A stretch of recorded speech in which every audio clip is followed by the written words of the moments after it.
बंदी छोड़ सतगुरु रामपाल जी परमेश्वर जी की जय हो।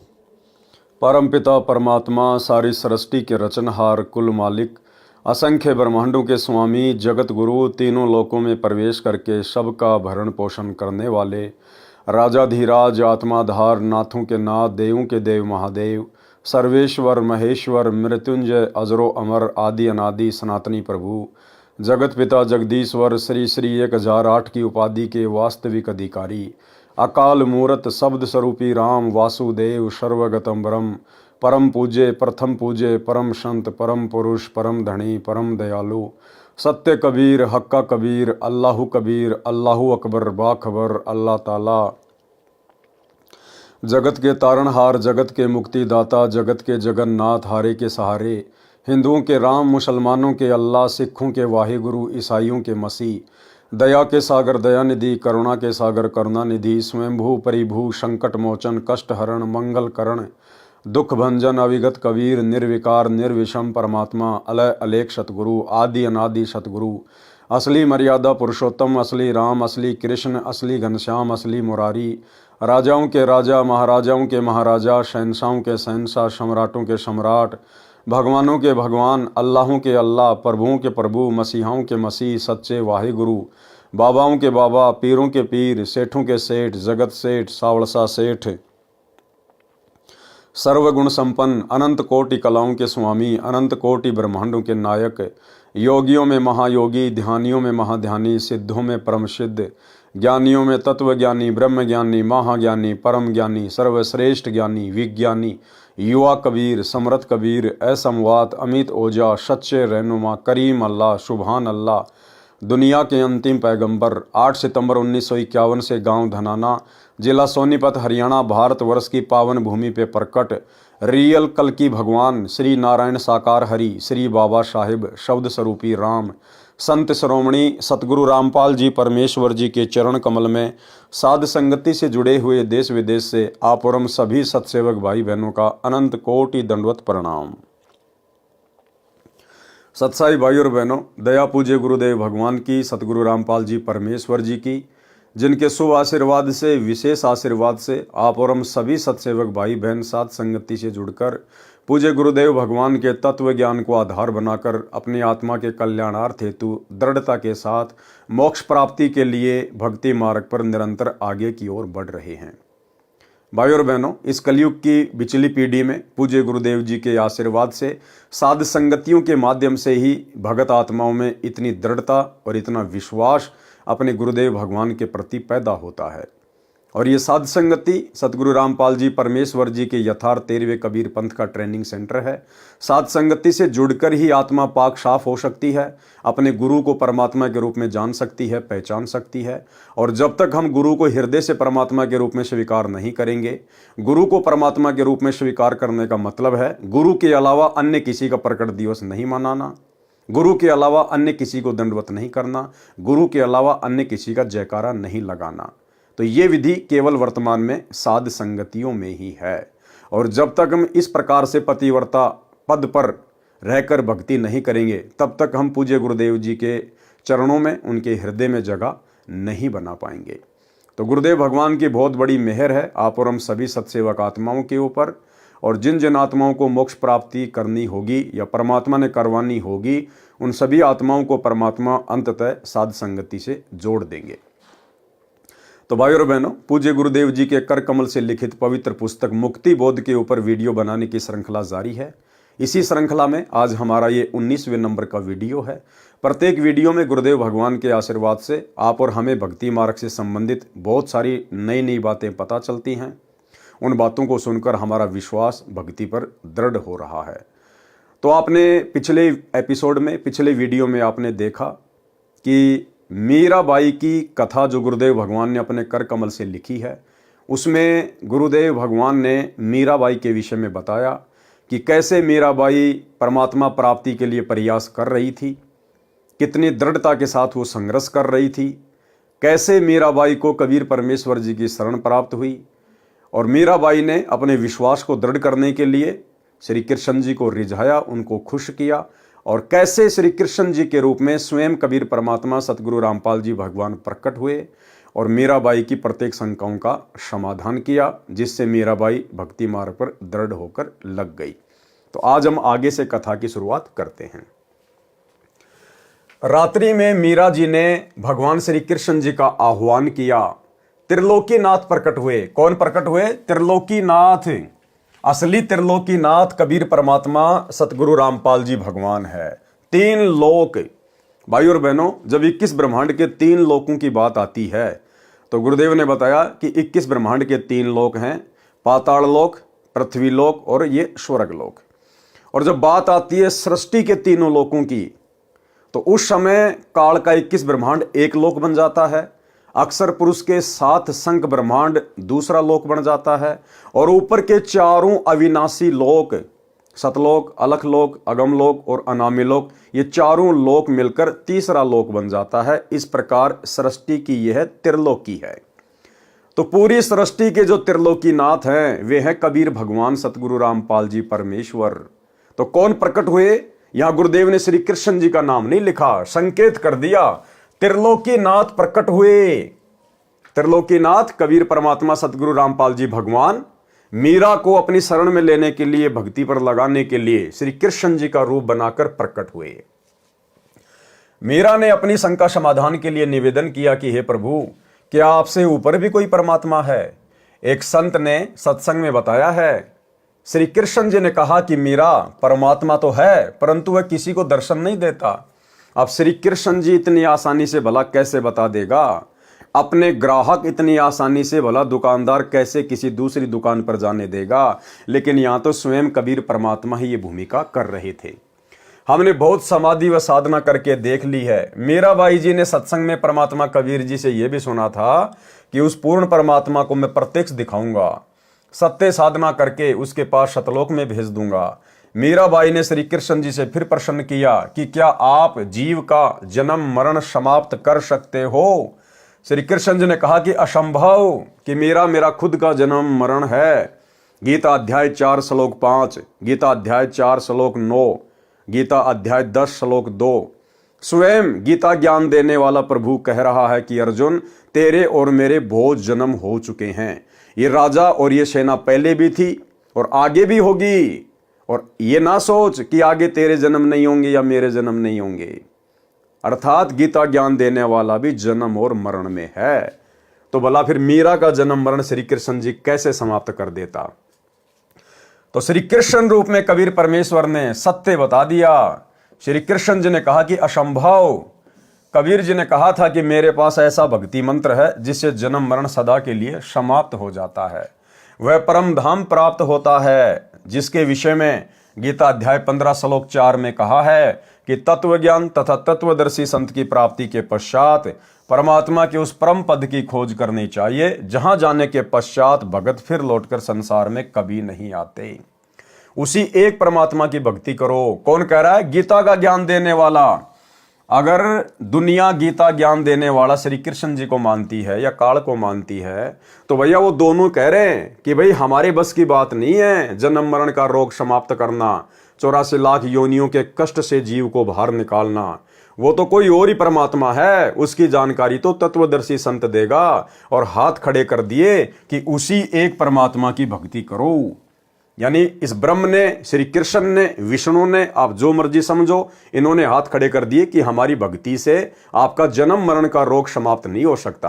बाकी हम आपको राजा बना देंगे, महाराजा बना देंगे, सेठ बना देंगे, लेकिन जन्म मरण का रोग समाप्त नहीं कर सकते। मीराबाई ने कहा कि हे भगवान श्री कृष्ण जी, संत जी कह रहे थे कि मैं जन्म मरण समाप्त कर देता हूं, अब मैं क्या करूं? मुझे तो पूर्ण मोक्ष की चाहत है। श्री कृष्ण जी बोले कि मीरा, आप उस संत की शरण ग्रहण करके अपना कल्याण कराओ। मुझे जितना ज्ञान था वो बता दिया। मीरा अगले दिन मंदिर नहीं गई, क्योंकि आस्था हट गई। भाई और बहनों, आंखों के सामने सत्यता आ गई। सीधी संत जी के पास अपनी नौकरानियों के साथ जाकर दीक्षा लेने की इच्छा व्यक्त की तथा श्री कृष्ण जी से हुई वार्ता भी संत कबीर जी से साझा की। उस समय छुआछात चरम पर थी। ध्यान देना भाई और बहनों, उस समय छुआछात चरम पर थी। ठाकुर लोग अपने को सर्वोत्तम मानते थे, परमात्मा मान बढ़ाई वाले प्राणी को कभी नहीं मिलता, और अगर मिल भी गया उसके संस्कार के कारण तो परमेश्वर उसको हृदय से स्वीकार नहीं करेगा। अर्थात जाति और धर्म का अभिमान करने वाला भगत कभी भी सतगुरु की शरण में आने के बाद सतलोक प्राप्त नहीं कर सकता। ये तो 650 साल पहले की बात है। उस समय कोई तत्व ज्ञान नहीं था, इसलिए लोग अभिमान किया करते थे जाति का। लेकिन आज सतगुरु रामपाल जी परमेश्वर जी की शरण में आने के बाद भी साध संगति के अभाव से ज्यादातर भगत भाई बहनों के अंदर अपने ब्राह्मण होने का, अपने ठाकुर होने का, राजपूत होने का अभिमान कूट कूट के भरा हुआ है। एक आपको नमूना दिखा देता हूं। मध्य प्रदेश का सतलोक आश्रम से जुड़ा हुआ एक सारनामी भगत है, और किस प्रकार एक सतसेवक भाई के साथ में बदतमीजी से बात कर रहा है, अपने ठाकुर होने का अभिमान कर रहा है, गर्व कर रहा है। 3 मिनट की कॉल रिकॉर्डिंग में कोई 10 बार कह दिया कि मैं तो ठाकुर हूं, ठाकुर, भगवान ने ठाकुर बनायो ठाकुर, और ठाकुर तो ठाकुर ही रहेगो, तेरे कहने से कोई चमार थोड़ी बन जावेगो, भगवान ने मोको ठाकुर बनायो ठाकुर। अब उस मूर्ख को यह नहीं पता कि किस भगवान ने तेरे को ठाकुर बनाया है। अरे इस काल भगवान ने ठाकुर बनाया है, चमार बनाया है, ब्राह्मण बनाया है, राजपूत बनाया है। इस कबीर परमात्मा ने किसी को ठाकुर नहीं बनाया। इस पूरी सृष्टि का ठाकुर वो खुद है, और उसकी बराबरी कोई नकली ठाकर नहीं कर सकता। तो भाई और बहनों, साध संगति से ना जुड़ने के कारण जीव अपने अहंकार को समाप्त नहीं कर पाता है, अपनी असलियत से वाकिफ नहीं हो पाता है। तो एक छोटा सा सैंपल सतलोक आश्रम मैनेजमेंट हरियाणा से जुड़े हुए सारनामी भगत का। सोचिए, जब सारनामी भगत भाई बहनों का ये हाल है तो बाकी लोगों की हालत क्या होगी, सुनिए। हेलो। हाँ भगत जी, सच है। क्या विचार है भैया प्रेमदास, तेरा विचार क्या है? कुछ भी नहीं है भगत जी, क्या विचार है? ऐसे क्यों कमेंट करके लिख रहा? मैं तो दीवान सिंह ठाकुर हूँ ही, तेरे कहने से ठाकुर थोड़ी कहूंगा मैं। भगवान ने मुझे ठाकुर बनाया तो ठाकुर ही रहूंगा। तो वही तो बात है भगत जी यार। ठाकुर ही हूँ मैं, क्या जमार थोड़ी हूँ। हाँ वही तो है, ठाकुर ही हूँ मैं तो, तेरे कहने से थोड़ी होगा यार। नहीं, तो मैंने तेरे कहने से मैं तेरे को ठाकुर बना दूंगा तो तू ठाकुर बन जाएगा क्या? नहीं बनना चाहा भगत जी। तुम तो कहीं रांड का केबल से पटेल कहेगी तो पटेल, दुनिया पटेल कहेगा तो बाजेगा वो। हाँ, के रान पटेल तो पटेल थोड़ी कहवाएगा नहीं। वही बात है। हाँ। भगवान ने मुझे ठाकुर के घर में जन्म दिया है। हाँ सही बात। तो ठाकुर ही कहलाऊंगा। शेर का बच्चा शेर कहलाएगा, गीदड़ थोड़ी कहलाएगा। हाँ हाँ है, सही बात। शेर के बच्चे को गीदड़ कह देगा तेरे कहने से, कोई तू उसको गीदड़ कह देगा तो कोई भी गीदड़ उसको गीदड़ थोड़ी बन जाएगा वो। हाँ नहीं कहेगा भगत जी। है, तो मैं तो ठाकुर ही हूँ, ठाकुर के घर जन्म लिया है तो ठीक है भाई। अच्छी बात। तेरे कहने से कोई फर्क थोड़ी पड़ेगा मेरे को। सही बात है, और तू कुछ भी कहे भी देगा, मान लो मैं ठाकुर हूँ और तू कुछ भी बोलेगा तो उससे भी मेरे कुछ परिवर्तन नहीं पड़ना। भाई तू प्रेम है। हाँ तो तेरा नाम प्रेम ही रहेगा। मैं बलवान दास और ताकत दास कर दूंगा तो वो थोड़ी बनेगा कहने से। सही बात है। हाँ, प्रेमदास से ही पहचाना जाएगा। भाई तेरे परिवार ने जो तेरा नाम रख दिया वही चलेगा, मेरे कहने से नाम दूसरा थोड़ी परिवर्तन होगा। सही बात है। तो मैं तो वो ठाकुर के घर में जन्म लिया तो ठाकुर ही कहलाऊंगा यार। सही बात है। लेकिन परमात्मा तेरे के भी तो कोई दूसरा विचार हो तेरा तो मेरे से तर्क कर। भाई वो लाला दास है, देवी दास, वो खास आदमी, उनसे कर विचार, मेरे से क्यों बात करता है इसी? उनसे तो वो कह रहे थे तेरी सारी बातें तुम आकी जब खोल रहे थे। कहाँ पे?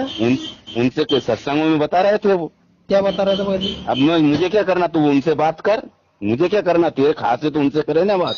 मैं तो पहले भी तेरा अच्छे लिए अच्छा था और आज भी अच्छा रहूंगा, और आने वाले समय में भी मैं कभी मिलूंगा तो अच्छे ही मिलूंगा तेरे को। फिर बात करना कि हाँ यार दीवान दास ही था ये। भाई भगत जी दास नहीं हो, आपके यूँ थोड़ी लिखे हो यार भगत जी। ना कोई वो वीडियो डाले तो कमेंट में तो कोई भाई भगत जी परमात्मा की अपन ने दिया डालेगा। भाई भगत जी परमात्मा कौन है? अब अगर अपन अभी भी अब तो तू मेरे पास उस गुरुद्रोही का वीडियो डाल रहा तो मैं उसको देखना नहीं पसंद करता हूँ। गुरुजी ने उसको गुरुद्रोही घोषित कर रखा है। भाई तेरे कहने से कुछ थोड़ी होगा। वही तो कहा मैंने कि ठाकुर रहेगा वो तो ठाकुर ही रहेगा। जब मेरे परमात्मा ने उसको गुरुद्रोही घोषित कर दिया पवन दास को, तो तू उसको गुरु मानने या कुछ भी मान, मैं तो उसको गुरुद्रोही मानूंगा नहीं। मेरे लिए परमात्मा है वो जो कहेंगे उस पे चलूंगा, तेरी बातों पे थोड़ी चलूंगा मैं। भाई भगत जी परमात्मा ने भी गुरु घोषित नहीं करा है। सुन ले प्रेमदास। हाँ हाँ पहले मेरी सुन ले, बीच में नहीं बोले था कुछ भी। तो भाई और बहनों, परमेश्वर ने कहा कि जाति अभिमान करने वाला कभी भी परमात्मा को प्राप्त नहीं कर सकता।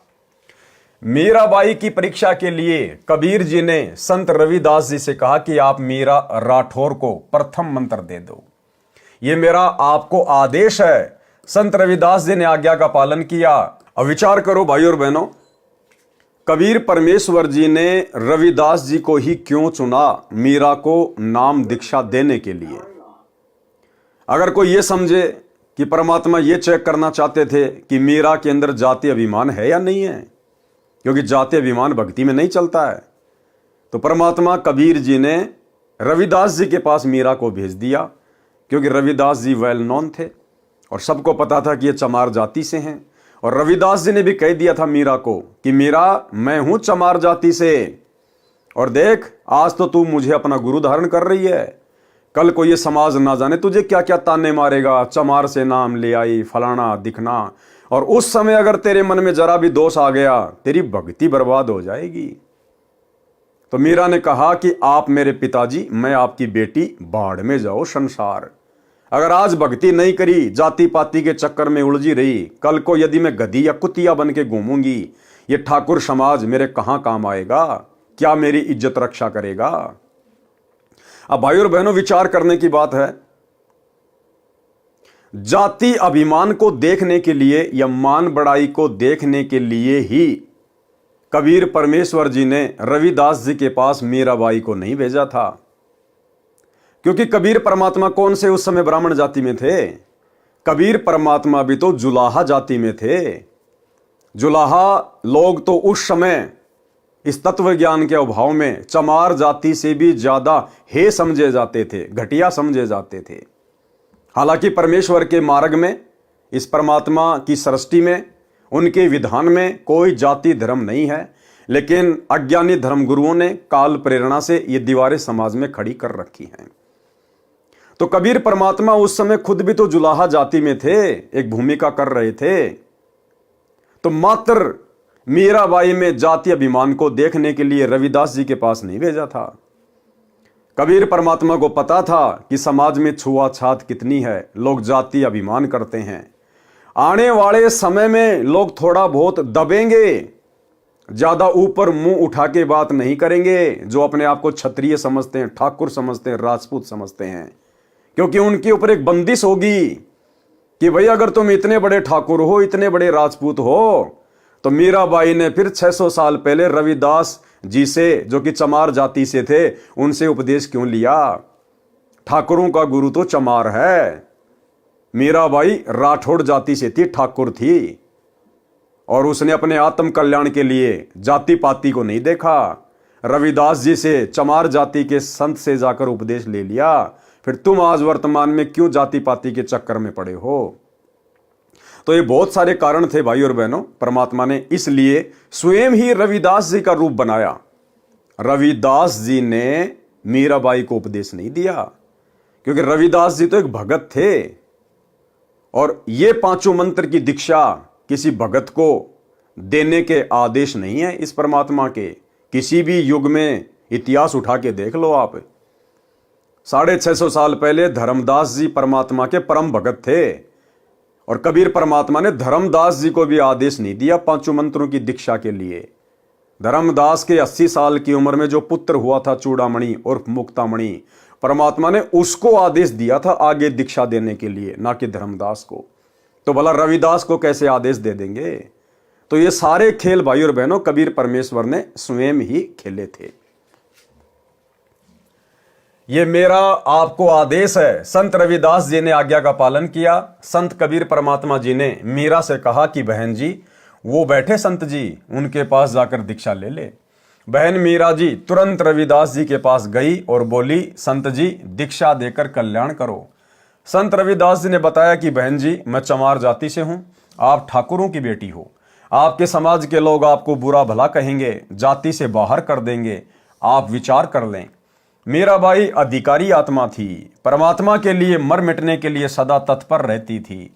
बोली, संत जी आप मेरे पिता, मैं आपकी बेटी, मुझे दीक्षा दो। भाड़ में पड़ो समाज, भाड़ में पड़ो समाज। भाई और बहनों, गुरुदेव ने बताया कि भगत का और जगत का, यानी भगत समाज का और जगत समाज का हमेशा से 36 का आंकड़ा रहा है। उनके विचार कभी भी भक्ति मार्ग पर मेल नहीं खा सकते, कभी भी दिन और रात कभी एक नहीं हो सकते। इसलिए हमने इस भक्ति मार्ग पर यह ज्ञान समझने के बाद समाज की परवाह नहीं करनी चाहिए, लोक लाज में नहीं आना चाहिए। हमने अपने आत्म कल्याण की चिंता होनी चाहिए। बोली संत जी, आप मेरे पिता, मैं आपकी बेटी, मुझे दीक्षा दो, भाड़ में पड़ो समाज। कल को कुतिया बनूंगी तब ये ठाकुर समाज मेरा क्या बचाव करेगा। सत्संग में बड़े गुरुजी अर्थात कबीर जी ने बताया है कि कबीर कुलकर्णी के कारण, यानी समाज के कारण, परिवार के कारण, आन उपासना करने वाले रिश्तेदारों के कारण हंसा गया बिगोए, यानी उनकी लोक लाज में आकर, दबाव में आकर ये जीव, हंसा मानी जीव, जीव गया बिगोए, यानी इसने अपना जीवन नष्ट कर लिया। तब कुल क्या कर लेगा, ये समाज तेरा उस समय क्या करेगा जब 4 पांव का होए। 4 पांव का मतलब जानवर बन जाना, गधा, सुअर, कुत्ता, बैल बनना। उस समय तुझे उन दुखों से ये समाज कैसे बाहर निकालेगा। शब्दार्थ, कबीर परमेश्वर जी सतर्क कर रहे हैं कि हे भगत, स्त्री, पुरुष जो कुल परिवार व संसार की शर्म के कारण भक्ति नहीं करते, कहते हैं कि घर परिवार वाले व संसार के व्यक्ति मजाक करेंगे कि नाम दीक्षा लेकर दंडवत प्रणाम करते हो, अन्य देवी देवताओं की पूजा नहीं करते हो, श्राद्ध पिंडदान नहीं करते हो, तुम्हें शर्म आनी चाहिए। उन्होंने अपना मानव जीवन नष्ट कर लिया। भक्ति न करने से जब 4 पैर के पशु यानी गधे, कुत्ते, सुअर, बैल आदि बनोगे, तब ये कुल व संसार के व्यक्ति क्या बचाव करेंगे। भक्ति ने बचाव करना था, वो की नहीं, इसलिए भक्ति करो। संत रविदास जी उठकर संत कबीर जी के पास गए और सब बात बताई। परमात्मा बोले कि देर ना कर, ले आत्मा को अपने पाड़े में। उसी समय संत रविदास जी ने बहन मीरा को प्रथम मंत्र केवल 5 नाम दिए। ये 5 नाम शरीर में बने कमलों को खोलने वाले हैं, राधा स्वामी पंथ वाले नहीं हैं, तथा ना दामा खेड़ा वाले गद्दी से दिए जाने वाले हैं। उनसे भिन्न मोक्ष में सहयोगी मंत्र हैं। मीराबाई को बताया कि यह इनकी पूजा नहीं है, इनकी साधना है। इनके लोक में रहने के लिए, खाने पीने के लिए जो भक्ति धन चाहिए वह इन मंत्रों से ही मिलता है।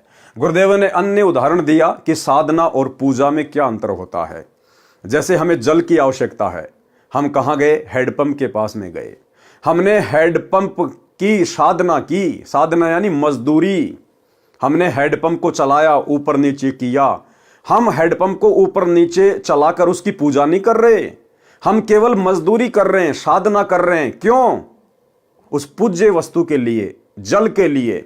हमारा जो पूज्य है वो हैंडपंप नहीं है, जल है। लेकिन वो जल हमें वो मिलेगा कब?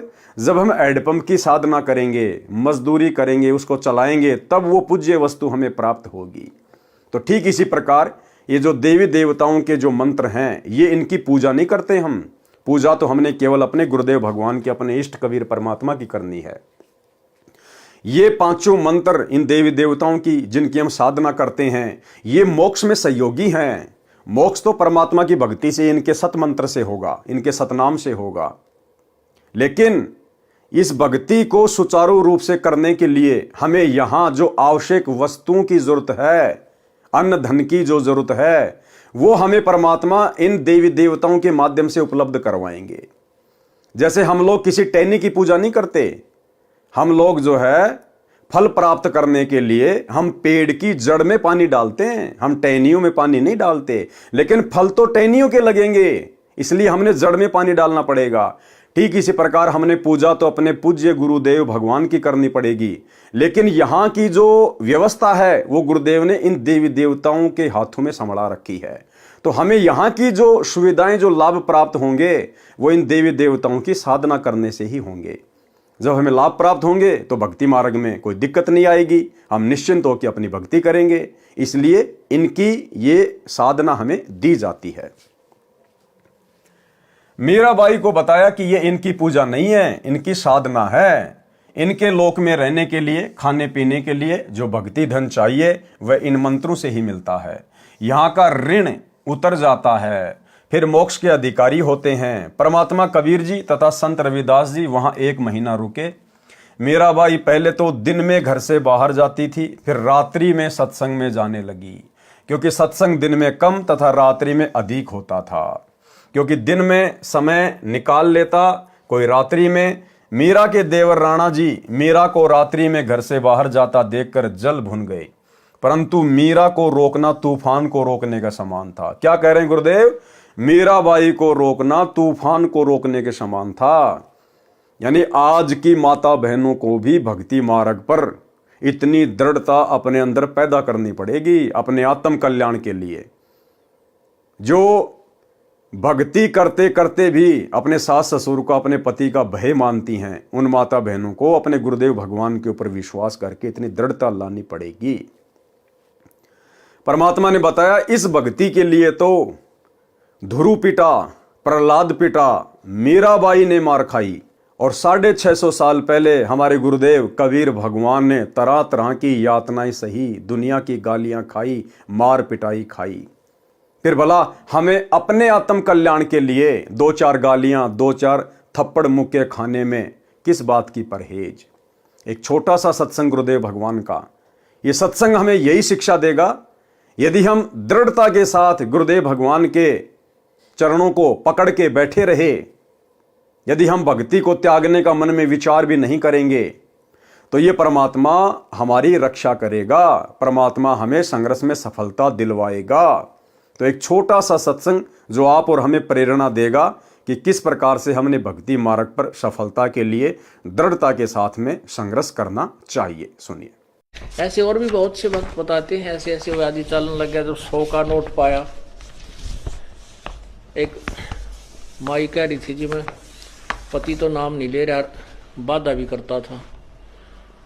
समागम आ गया, करौथे आश्रम में जब हम सत्संग करते थे, तो मैंने अपने पति से कहा कि मैं सत्संग में जाऊंगी, मैंने 100 रुपये दे दे।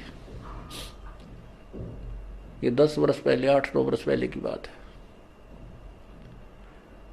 वो कहने लगा मैं तेरे को चवन्नी नहीं दूं, और तू तीसरे दिन झोला ठावे और वहां चली जाती है। वो कहने लगी मैं कोई गलत जगह जाती हूँ। 60-65 साल की उम्र की बुढ़िया थी, और तेरे बेटे जान लग रहे वहां पर। बेटे तो अपनी कमाई करें, वो ले जाते हैं किराया। मैं किराया मान ले उनसे मांग भी लूं तो नखरे करता है, क्योंकि बेटे अलग हो रहे हैं, उनसे थोड़ा द्वेष रखता है, उनसे कैसे ले लेगी, वहां जाओ भी नहीं। तो उसने कहा कि मुझे 100 रुपये दे दे। मैं बोला कति नहीं जान दूं, और जाके दिखाइए आज तू। तो नहीं, मैं पैसा किराया दूं नहीं, तू जागी कैसे? तो वो कहने लगा मेरे द्वारा पैसा को ना। फिर आखिर में ये बहाना मिला उसने कि मेरे द्वारा 100 रुपये को नहीं।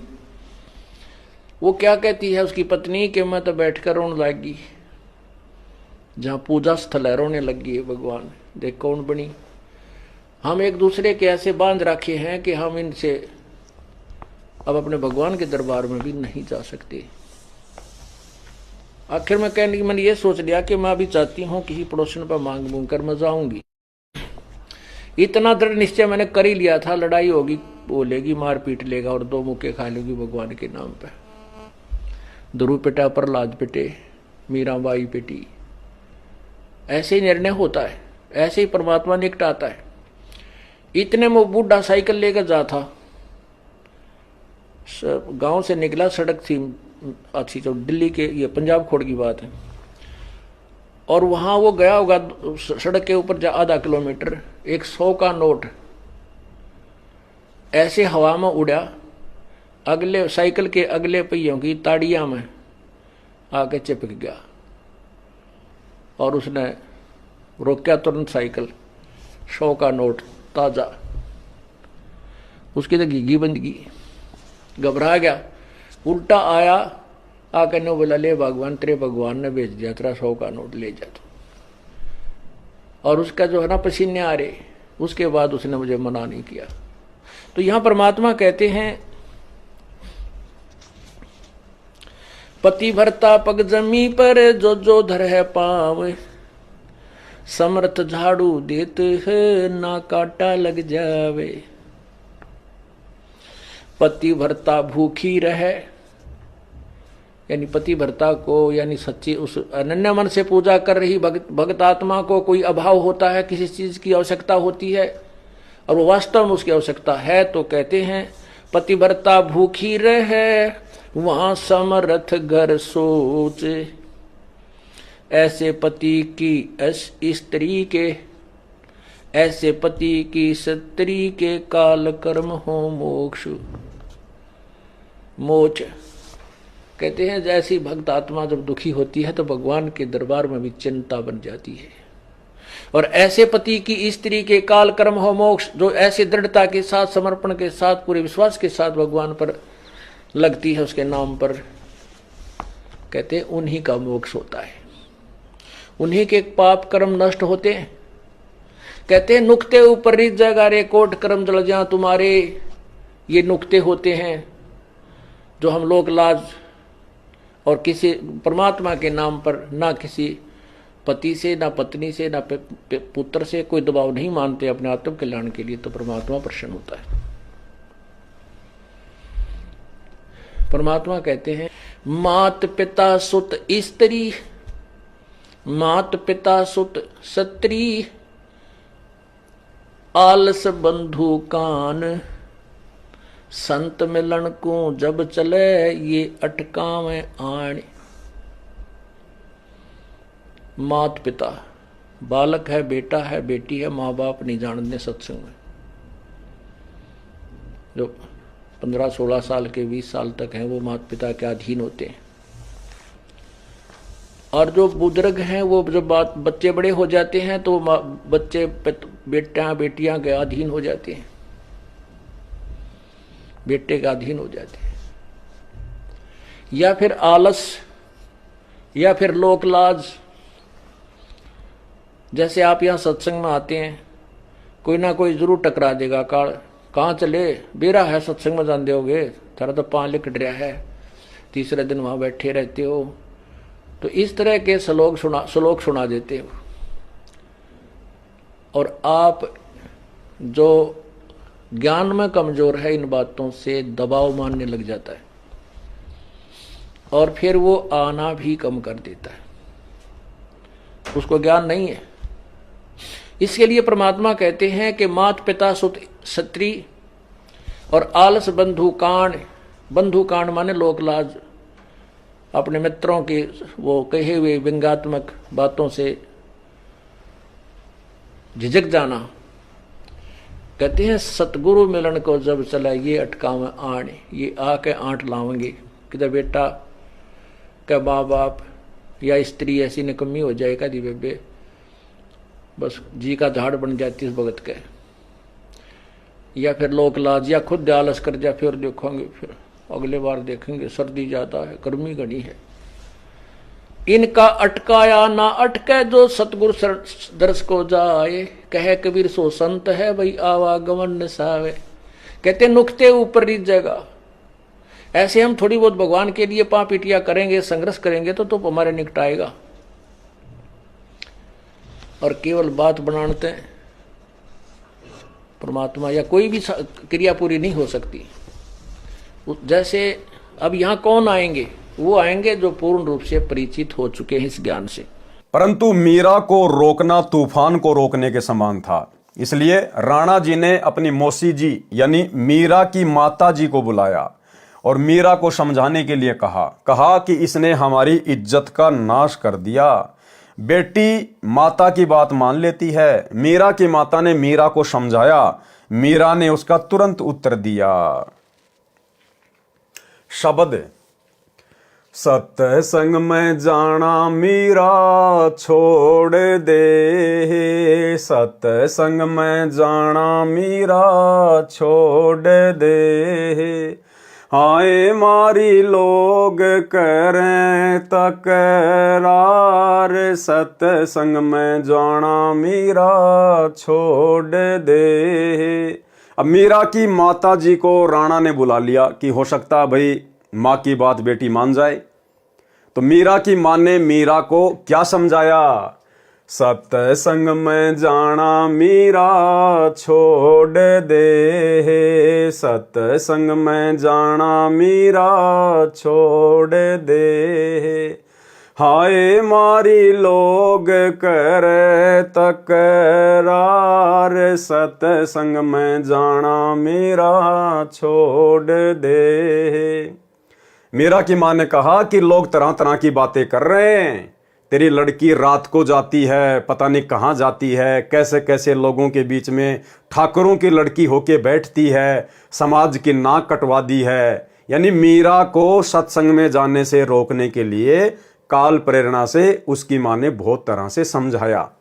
लेकिन भाई मीरा को तो परमात्मा चाहिए था, और जिन आत्माओं को सतगुरु चाहिए, जिनको अपना आत्म कल्याण करवाना होता है, गुरुदेव कहते हैं फिर वो समाज की चाल में नहीं फंसती, वो फिर किसी की नहीं सुनती। तो मीरा ने फिर क्या कहा, सत्संग में जाना मेरा ना छूटेरी, सत्संग में जाना मेरा ना छूटेरी।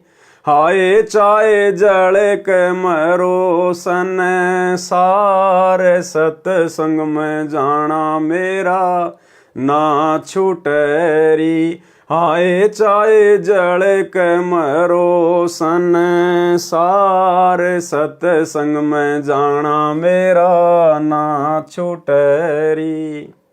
फिर मीरा की माँ ने किस प्रकार से मीरा को डराना चाहा, थारे सत्संग के राह में ये, थारे सत्संग के राह में ये।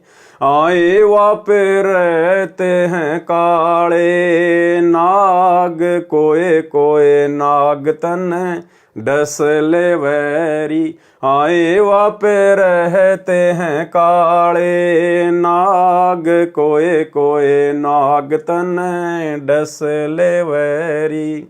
अब मीरा की माँ ने डराया कि ये डर जाएगी और सत्संग में जाना छोड़ देगी रात को, कि दूध जब सत्संग में जाती है ना तो रास्ते में बड़े बड़े जहरीले काले काले नाग सर्प रहते हैं, और कोई कोई सर्प तेरे को डस लेगा, मर जाएगी, पानी भी नहीं मांगेगी। तो मीरा ने अपने गुरुदेव भगवान के ऊपर विश्वास करके क्या जवाब दिया, जब गुरु मारे मेहर करेरी, जब गुरु मारे मेहर करेरी। आए वो तो सर्प गंडे वे बने जावे, सत्संग में जाना मेरा ना छूटेरी। आरी वो तो सर्प गंडे वे बने जावे, सत्संग में जाना मेरा ना छूटेरी। कि माता जी, यदि मेरे गुरुजी मेरे ऊपर प्रसन्न हैं, यदि मेरे गुरुजी मेरी मर्यादाओं से, मेरी भक्ति से, मेरे संघर्ष से अगर प्रसन्न हैं, तो मेरे गुरुजी के प्रताप से, उनके आशीर्वाद से वो जहरीली से जहरीला कोबरा सांप भी गंडेवा बन जाएगा, केचुआ। बारिश के टाइम पे छोटे छोटे आते हैं ना वो केचुए, जो किसी को काटते नहीं, किसी को खाते नहीं, उनमें जहर नहीं होता। तो मीरा ने कहा कि मेरे गुरुजी इतने समर्थ हैं, इतने शक्तिशाली हैं, वो जहरीले से जहरीला सर्प भी केचुआ बन जाएगा मेरे गुरुजी के आशीर्वाद से। अब भाई और बहनों, विचार करने की बात है, लिख कौन रहे शब्द को, सतगुरु रामपाल जी भगवान। अब आप विचार कीजिए, यदि हम मर्यादित भक्ति करेंगे, हम भगत, यदि हम भगत मर्यादित भक्ति करेंगे, गुरु के आशीर्वाद में चलेंगे, उनके वचन में चलेंगे, और यहां मीराबाई इतने विश्वास के साथ कह रही है, और किया परमात्मा ने उसके साथ, उसके जहर को परमात्मा ने अमृत में बदल दिया। तो मीरा ने कहा कि वो सांप भी केचुआ बन जाएगा मेरे गुरुजी के आशीर्वाद से। तो भाई और बहनों, विचार करो, ऐसा परम संत, ऐसी महान शक्ति क्या सतलोक आश्रम करोथा में और सतलोक आश्रम बरवाला में बॉडीगार्डों की फौज रखेगा? तो विचार करो, वो बॉडीगार्ड कौन थे? गुरुदेव भगवान की बॉडी की रक्षा के लिए, जिस भगवान की बॉडी नहीं है, जो भगवान पांचों तत्व के शरीर में नहीं है। हम रोज नित्य नियम में पढ़ते हैं, वाणी संख्या 23 या 24 में, गरीब ऐसा सतगुरु हम मिल्या तेज पुंज के अंग, और झिलमिल नूर जहूर है, नर रूप श्वेत रंग। गरीब ऐसा सतगुरु हम मिला, तेज पुंज की लोय, लोय मानी शरीर, जिनका शरीर तेज पुंज का है, मुझे ऐसे गुरुदेव भगवान मिले हैं। तन मन अर्पू शीस को होनी होय सो होय। और फिर हम पढ़ते हैं, गरीब ऐसा सतगुरु हम मिला, बेपरवाह अबंध, परम हंस पूर्ण पुरुष, रोम रोम रविचंद। तो ऐसा सतगुरुदेव भगवान जिनका नूरी शरीर है, 5 तत्व का शरीर नहीं, हाड़ मांस की जिनकी बॉडी नहीं, जो शब्द स्वरूपी है, क्या ये परमात्मा अपनी बॉडी की सुरक्षा के लिए बॉडीगार्ड रखेगा? और वो भी 10-10, 15-15 बड़ी बड़ी बंदूकें, स्टेन गन, एक बार में 12-12 गोलियां निकाले। तो गुरु को मानुष मानने के कारण, अपने जैसा हाड़मास का पुतला मानने के कारण, और जो लोग गुरुजी के साथ में रहा करते थे, जिनको हम परम भगत मानते हैं, बहुत बड़े बड़े सेवादार मानते हैं, उन लोगों ने गुरु को अपने जैसा हाड़मास का पुतला मानने के कारण उन लोगों ने गुरुजी की सुरक्षा के लिए, कि कहीं गुरुजी को कोई टपका ना दे, कहीं गुरुजी को कोई मार ना दे, उन लोगों ने अपनी छोटी और घटिया सोच आधार से गुरु को मानुष मानकर उन बंदूकों का इंतजाम किया था। बॉडीगार्ड बने फिर रहे थे। और बॉडीगार्ड बनने के बाद भाई और बहनों, फिर मान बढ़ाई और अहंकार तो प्रथम है। दास देखा करता था सतलोक आश्रम बरवाड़ा में, बंदूक यहां लगा के पिस्तौल और नीचे का मुंह दिखा के चला करते थे कि भक्तों को दिखे कि मैं गुरुजी का बॉडीगार्ड हूं। ये मान बढ़ाई पैदा करती हैं ये चीजें। इस परमेश्वर को आवश्यकता नहीं है। अरे जो तीनों लोकों में प्रवेश करके सबकी सुरक्षा करता है, सबका धारण पोषण करता है, उसको सुरक्षा की आवश्यकता है क्या? इसको सिक्योरिटी की आवश्यकता है क्या? तो ये तो गुरु को मानुष मानने के कारण उन बड़े बड़े परम भक्तों ने अपनी छोटी सोच आधार से ये क्रियाक्रम सेट कर रखा था। अब आने वाले समय में जब इस परमेश्वर की समर्थता, इसकी महत्वता, इस परमेश्वर की शक्ति जब पूरे संसार में होगी, पूरे ब्रह्मांड में होगी, वो तो ऑलरेडी पहले से है ही, उसी की शक्ति से सब कुछ चल रहा है। लेकिन आप और हमारी बुद्धि विकसित नहीं है, इसलिए हम नहीं समझ पा रहे। जब आप और हमारी बुद्धि विकसित होगी, हम इस परमेश्वर को पहचानेंगे परमात्मा के रूप में, तो इनका कोई बॉडीगार्ड नहीं होगा, इनका कोई सिक्योरिटी गार्ड नहीं होगा। हाँ, व्यवस्था बनाए रखने के लिए जरूर जो है भाई बहन सेवादार के रूप में रहेंगे, लेकिन वो लंबी लंबी बंदूकें लेके नहीं, क्योंकि पता चल जाएगा ये तो शब्द स्वरूपी राम है। 1 सेकंड में शरीर को नष्ट कर ले, 1 सेकंड में ये अपने शरीर को धारण कर ले। इसको मारने में कौन समर्थ है? तो परमेश्वर की समर्थता का जब ज्ञान हो जाएगा, तो फिर जीव अपनी सोच आधार से ऐसी हरकत नहीं करेगा। तो मीरा बाई ने कहा कि माताजी मुझे क्या डरा रही हो? मेरे परमात्मा, मेरे सतगुरु के रहते सहते मुझे सांप लड़ जाए, और लड़ भी जाएगा तो मेरा कुछ बिगाड़ नहीं पाएगा।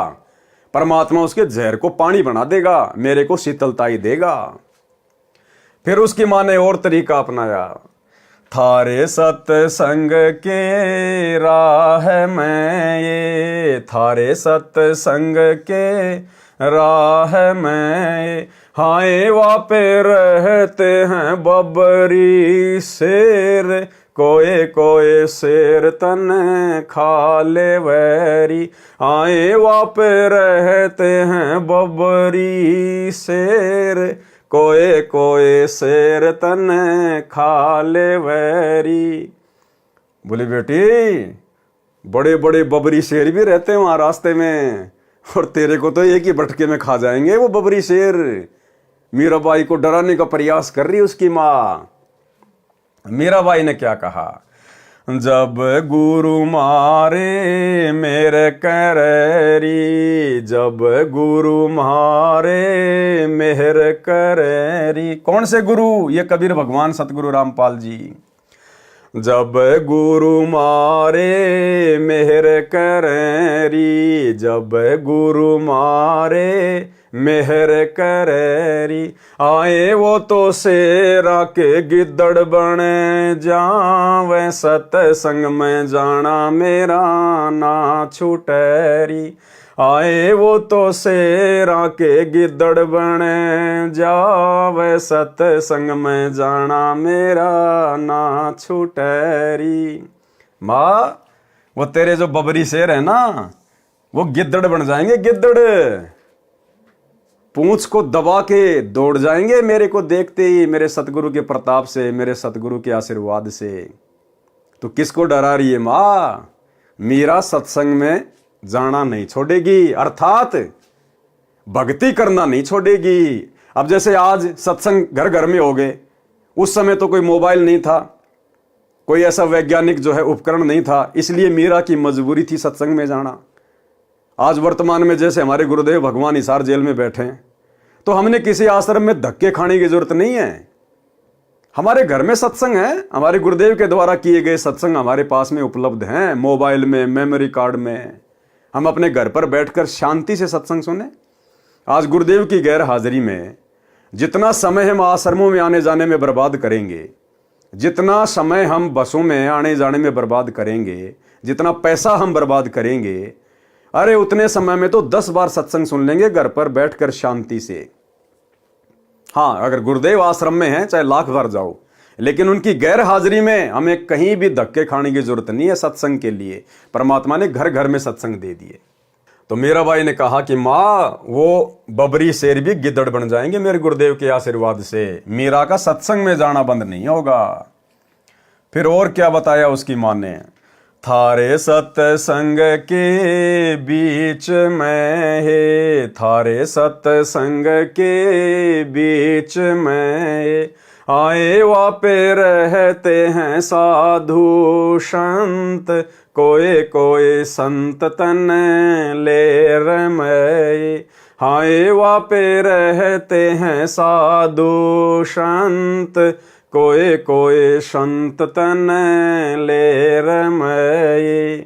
अब मीरा की माँ ने कहा कि मीरा देख, तू ठाकुरों की लड़की है, तू सुंदर है, और तू सत्संग में जाती है और वहाँ हर प्रकार के आदमी आते हैं, और तुझे कोई बैला फुसला के भगा के ले जाएगा तुझे, तू सत्संग में मत जा। तो मीराबाई ने क्या कहा? तेरे री मन में माता पाप है री, तेरे री मन में माता पाप है री, संत मेरे माँ बाप हैं री, संत मेरे माँ बाप हैं री। हारी वो तो कर देंगे बेड़ा पार, सत्संग में जाना मेरा ना छूटरी। हाय वो तो कर देंगे बेड़ा पार, सत्संग में जाना मेरा ना छूटरी। यहाँ भाई और बहनों, जो ये संत शब्द है ना, संत मेरे माँ बाप है री, ये यहाँ पर संत रविदास जी के लिए मीरा ने कहा है, भक्तों के लिए नहीं। भगत हमारे माई बाप नहीं होते हैं। यहाँ पर संत रविदास जी यानी अपने गुरु जी के लिए मीरा ने शब्द यूज किए हैं। तो क्या कहा मीरा की मां ने कि थारे सत्संग के बीच में आए वहां पे रहते साधु संत, और कोई कोई संत तने ले रमे, कि तुझे भगा के ले जाएगा बैला फुसला के, और नाक कट जाएगी समाज में। तो भाई और बहनों, मीरा ने तो जवाब दे दिया, क्योंकि मीरा पाक साफ आत्मा थी, जिसके खुद के मन में दोष नहीं होता, सामने वाला भी उसको निर्दोष दिखाई देता है। लेकिन भाई और बहनों, वर्तमान में क्या हो रहा है? आज बिचली पीढ़ी का समय, पूर्ण परमात्मा स्वयं धरती पे सतगुरु रूप में प्रकट, भक्ति का पूरा कोर्स दे दिया गुरुदेव भगवान ने।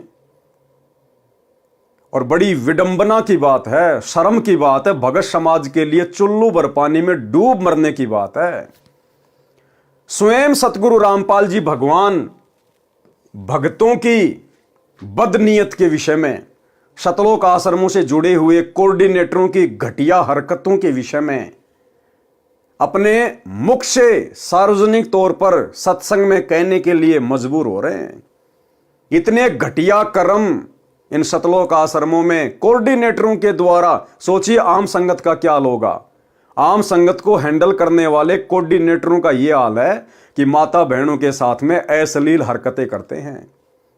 और खुद सतगुरु रामपाल जी भगवान ही अंतर्यामी परमात्मा अपने सत्संग में सार्वजनिक तौर पर कह रहे हैं, हिसार जेल से आने वाली ऑडियो में, कि यहां तक शिकायतें आती हैं, ऐसे ऐसे घटिया हैं कोऑर्डिनेटर, कि बहन बेटियों के साथ भी अश्लील चैटिंग करते हैं। और गुरुदेव ने मजबूरन कहना पड़ा कि अच्छे इंसान तो जगत वाले भी ऐसा नहीं करते जैसा तुम भगत कर रहे हो। सबको लपेट लिया गुरुदेव ने, सबको, अपने परिवार को, कोऑर्डिनेटरों को, आम संगत को, कि अच्छे इंसान तो जगत वाले भी ऐसा नहीं करते जैसा तुम भगत कर रहे हो। यानी भक्तों को परमात्मा ने आम सांसारिक लोगों से भी नीचा गिरा हुआ बता दिया, इतना ज्ञान लेने के बाद भी। सुनिए छोटा सा सत्संग।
और कहां वर्तमान के हमारे भगत भाई बहन कैसी कैसी घटिया हरकतों में लिप्त हैं, जो गुरुदेव को अपने मुख कमल से बोलने पर मजबूर होना पड़ रहा है।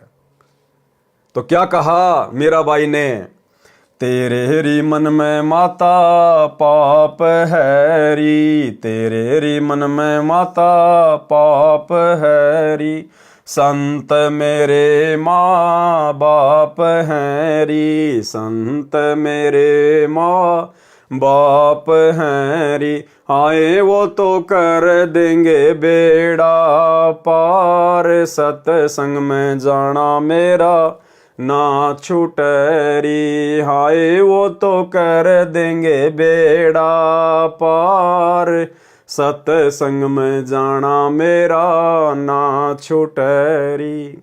फिर क्या कहा, अंतिम दाव क्या लगाया मीराबाई की माता जी ने, हाय वो तो जात चमार है, हाय वो तो जाति चमार है, इसमें हमारी हार है, इसमें हमारी हार है, कि मेरा तो ठाकुरों की लड़की और जिसको तूने गुरु बनाया रविदास जी को, वो चमार जाति से है, समाज में थू थू हो रही है।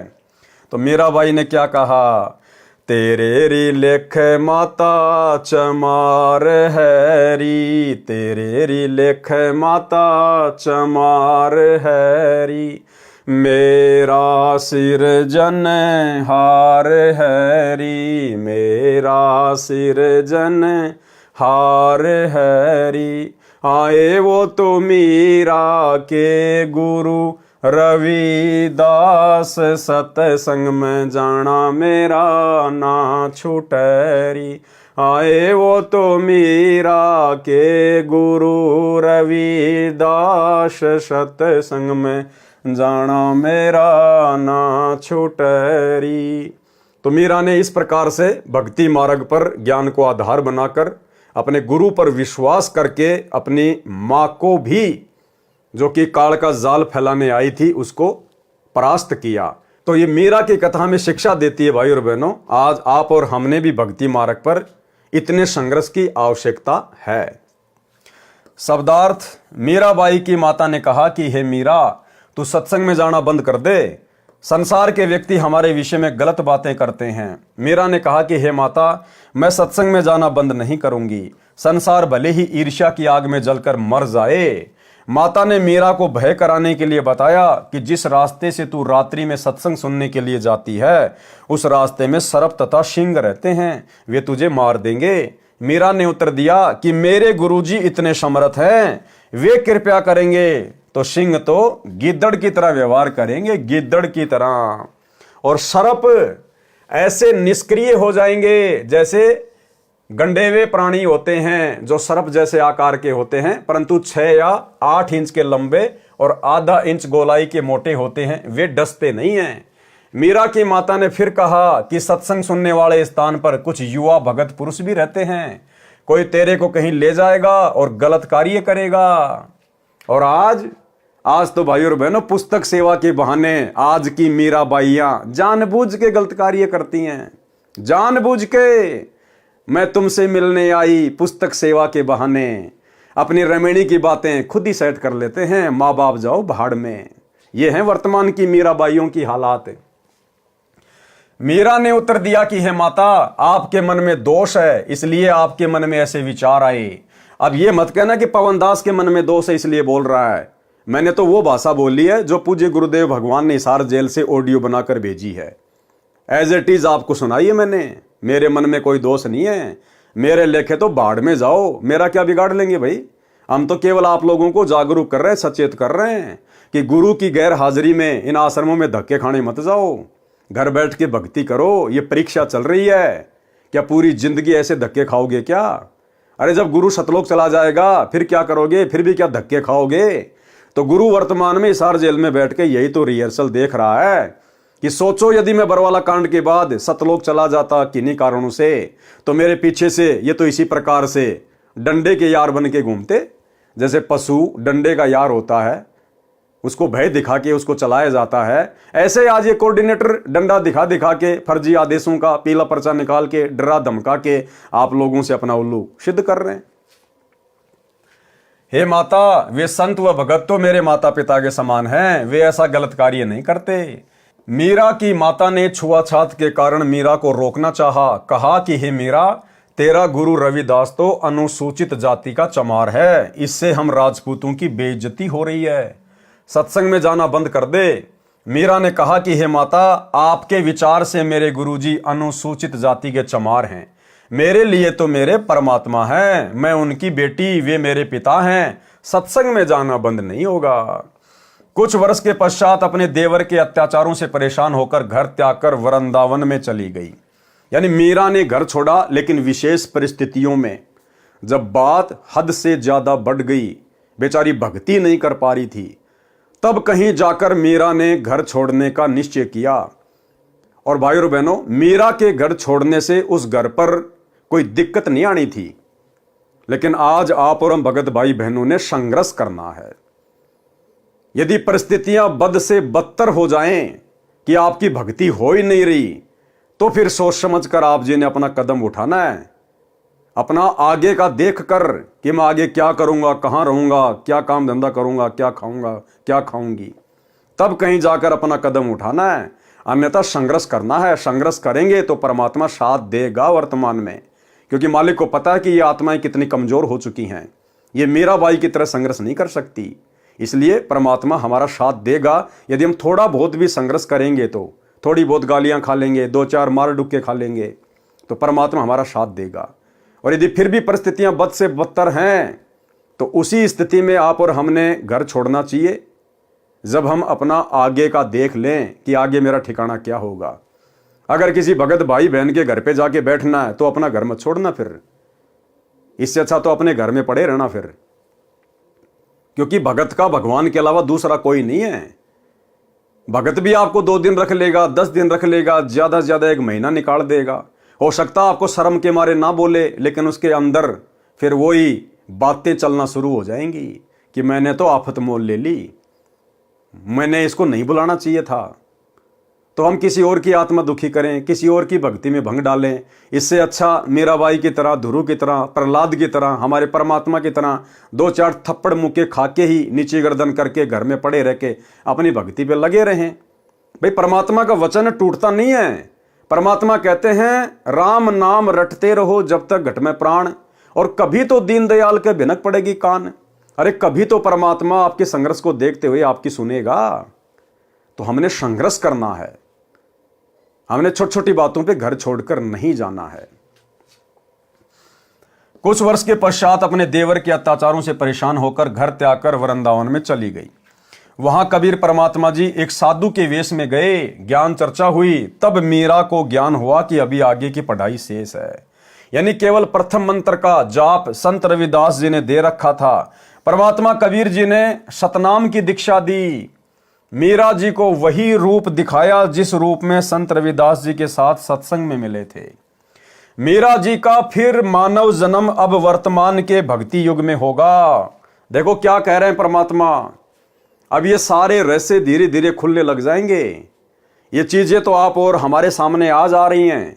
और ये दास पिछले 8 वर्षों से साथ संगति के वीडियो के माध्यम से आप भाई बहनों को कहता आया है कि सतयुग से लेकर वर्तमान समय तक एक भी आत्मा पूर्ण मोक्ष प्राप्त नहीं कर पाई। कोई भी सतलोक नहीं जा पाया।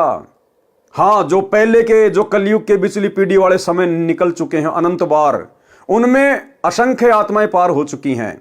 लेकिन वर्तमान जो ये चौकड़ी चल रही है चतुर्युग की, सतयुग, त्रेता, द्वापर और वर्तमान समय, और इन वर्षों में, लाखों वर्षों में परमेश्वर ने जितनी भी आत्माओं को प्रकट होकर अपनी शरण में लिया है, जिन बड़े बड़े महापुरुषों का, भक्तों का हम नाम सुनते हैं, 64 लाख भगत परमात्मा के 650 साल पहले हुए थे, अभी तक उनमें से एक भी आत्मा पार नहीं हो पाई, एक भी आत्मा।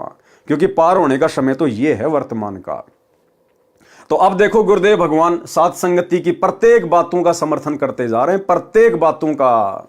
मीराबाई का भी पूर्ण मोक्ष नहीं हुआ अभी तक। क्या कह रहे हैं गुरुदेव? मीरा जी का फिर मानव जन्म अब वर्तमान के भक्ति युग में होगा, इस कलयुग की बिचली पीढ़ी में होगा। भाई और बहनों, कुछ दिन पहले सात संगति में एक बहन आई थी हरियाणा से, जो अपने आप को मीराबाई कहा करती थी। तो भाई और बहनों, वो नकली मीराबाई है, वो वास्तव में मीराबाई नहीं है। उसने अपने विषय में झूठ फैलाया था कि मैं मीरा की आत्मा हूं, मीरा की आत्मा हूं। गुरुदेव क्या कह रहे हैं? उसका जन्म अब होगा, अभी हुआ नहीं है, यानी अब हो चुका होगा वर्तमान में। क्योंकि गुरुदेव ने मुक्ति बोध को लिखा कब? अपने जेल जाने के बाद, यानी 2014 के बाद गुरुदेव ने मुक्ति बोध को लिखा है। तो गुरुदेव कह रहे मीरा का मानव जन्म अब भक्ति युग में होगा। अब वर्तमान में हो सकता है हो चुका होगा ये पुस्तक लिखने के बाद। अगर हो चुका होगा तो मीरा तो मुश्किल से 7 या 8 वर्ष की होगी, और जबकि वो तो 60 साल की थी।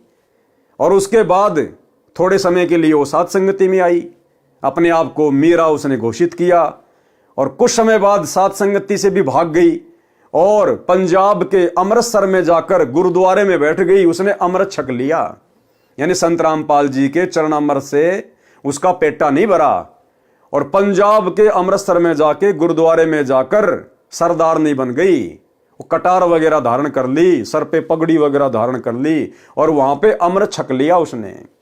तो वो मीरा की आत्मा नहीं है। मीरा की आत्मा के विषय में परमात्मा क्या कह रहे हैं? मीरा जी का फिर मानव जन्म अब वर्तमान के भक्ति युग में होगा। अगर हो चुका होता तो परमात्मा कह देते कि मीरा आ चुकी है। लेकिन क्या कह रहे हैं गुरुदेव? मीरा जी का फिर मानव जन्म अब वर्तमान के भक्ति युग में होगा। तीनों नाम की दीक्षा मिलेगी, मोक्ष उसकी मर्यादा पर निर्भर करेगा। यानी गारंटी नहीं है कि अगर मीरा जी का वर्तमान में मानव जन्म हो गया, उसको शरण मिल गई, सार नाम मिल गया तो पार हो जाएगी। क्या कह रहे हैं गुरुदेव? मोक्ष उसकी मर्यादा पर निर्भर करेगा। इसलिए चाहे वर्तमान में नानक जी परमात्मा की शरण में आओ, चाहे मीराबाई आओ, चाहे धन्ना जी आओ, चाहे कोई कितने बड़ा महापुरुष या भगत जिनके नाम हैं पंडित रामानंद जी, धर्मदास जी, सर्वानंद जी, नीरू नीमा, ये जितनी भी आत्माएं सब वर्तमान में आएंगी गुरुदेव की शरण में। तो गुरुदेव कह रहे शरण में आने से बात नहीं बनेगी भैया, मर्यादा फर्स्ट है। अगर मर्यादा में रहेंगे तो मोक्ष प्राप्त करेंगे, चाहे मीरा हो चाहे धर्मदास हो। तो इस भक्ति मार्ग में मर्यादाओं की कितनी बड़ी भूमिका है। और काल मर्यादा ही तुड़वाता है सबसे पहले, क्योंकि परमात्मा से दूर करने का सबसे अच्छा तरीका है भगत की मर्यादा तुड़वा दो। और बरवाला कांड के बाद गुरुदेव भगवान जो हमारी परीक्षा ले रहे हैं, आप सबको पता है सतलोक आश्रम मैनेजमेंट हरियाणा ने, गुरुदेव के परिवार ने, इन कोऑर्डिनेटरों ने एक भी भगत की मर्यादा सुरक्षित नहीं छोड़ी, एक भी भगत की। सारे भक्ति विरुद्ध उल्टे काम और गुरु जी का ही नाम ले लेके संगत से करवा डाले। काल ने ये तो कहा था, जाओ जोग जीत संसारा, जीव न माने कहा तुम्हारा नाम ले वाद बधाऊं और याविद जीवों को बरमाऊं। कि तेरा ही नाम ले लेके कि गुरु जी का आदेश, गुरु जी का आदेश, पीड़ा पर्चा आ गया, गुरु जी का आदेश, और सबकी मर्यादा तोड़वा दूंगा। और गुरु जी का नाम ले लेके 2019 में कांग्रेस को वोट डलवा दिए, सपोर्ट करवा दिया, 2024 में बीजेपी को वोट डलवा दिए, सपोर्ट करवा दिया, नरेंद्र मोदी की रैलियों में धक्के खिला दिए। गांव धनाना में 1 करोड़ रुपए की लागत से भक्तों के दान से बैडमिंटन का स्टेडियम बना दिया, गुरु जी की मर्यादा तोड़वा दी। धनाना आश्रम में हॉस्पिटल का काम शुरू कर दिया 10 एकड़ में, जैसे आने वाले समय में सारे बीमार पड़ने वाले हैं। गुंडों की सीबीआई जांच के समर्थन में बैठा दिया, 5 लाख रुपए दे दिए राजपूत करणी सेना को। जाट आरक्षण में भक्तों को बैठा दिया, बिरानी आग में झोंक दिया, करोड़ों रुपए चंदे के रूप में दे दिए। गोहाना जाट धर्मशाला का 5वां फ्लोर बनवा रहे हैं जो 1 करोड़ रुपए में बनेगा। और दुनिया भर की नौटंकी पाखंड जिनकी कोई गिनती नहीं है। तो काल का यही तो सूक्ष्म दाव था जो सफल हो गया। और जो गुरुदेव के हीरे मोती लाल थे, जिनके लिए परमात्मा चारों युगों से भटक रहे हैं, जो विशेष आत्माएं हैं गुरुदेव की, परमात्मा ने उन आत्माओं को बरवाला कांड के बाद सात संगतियां शुरू करवा के उनकी भक्ति मर्यादा सुरक्षित रखवाने के लिए पहले सात संगति से जोड़ दिया। तो साध संगति में जितने भी भगत भाई बहन जुड़े हुए हैं, आज चाहे उनकी आर्थिक स्थिति कैसी भी क्यों ना है, उनका शरीर रूप रंग कैसा भी क्यों ना है, आप और हम परमेश्वर की उन महानतम आत्माओं में से हैं। ये कोई मान बढ़ाई के लिए नहीं कह रहे हम। हमें पता है हकीकत क्या है, सच्चाई क्या है, कैसे परमात्मा ने अपनी आत्माओं को काल के जाल से सुरक्षित रखा साध संगतियां शुरू करवा के। मीरा जी का फिर मानव जन्म अब वर्तमान के भक्ति युग में होगा। तीनों नाम की दीक्षा मिलेगी। मोक्ष उसकी मर्यादा पर निर्भर करेगा। भैया अगर मर्यादा में रहेगी तो मोक्ष होगा, नहीं तो फिर 84 में जाएगी। यदि आजीवन विश्वास के साथ मर्यादा में रहकर तीनों नामों का जाप करती रही तो मोक्ष निश्चित है। वृंदावन में भी मीरा की आस्था श्री कृष्ण में कुछ कुछ थी। क्या कह रहे हैं परमात्मा? जब मीरा घर बार छोड़ के वृंदावन चली गई थी तो मीरा की आस्था उस समय श्री कृष्ण जी में थी, थोड़ी थोड़ी। और भैया चाहे थोड़ी थोड़ी हो चाहे ज्यादा ज्यादा हो, परमात्मा कहते हैं 100 वर्ष सतगुरु की पूजा एक दिन आन उपासी, वो अपराधी आत्मा फिर पड़े काल की फांसी। तो मीरा की आस्था श्री कृष्ण जी में थोड़ी थोड़ी थी, इसलिए उसने वृंदावन में जाने का विचार किया था। जब मीराबाई राणा के अत्याचारों से तंग आकर घर त्याग गई थी तो उस क्षेत्र में अकाल मृत्यु, महामारी, अकाल दुर्भिक्ष की मार शुरू हो गई थी। यानी राणा ने एक भगत को सताया, एक भगत को परेशान किया, एक संतनी को दुखी किया। और एक भगत के दुखी करने मात्र से परमात्मा कितना नाराज होता है, कितना रुष्ट होता है।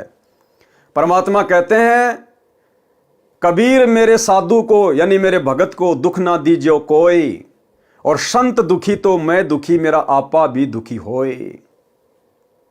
हिरणाकुश उदर उदारिया हम ही मार्या कंस, और जो सतावेगा मेरे भगत को उसका खो दूंगा वंश।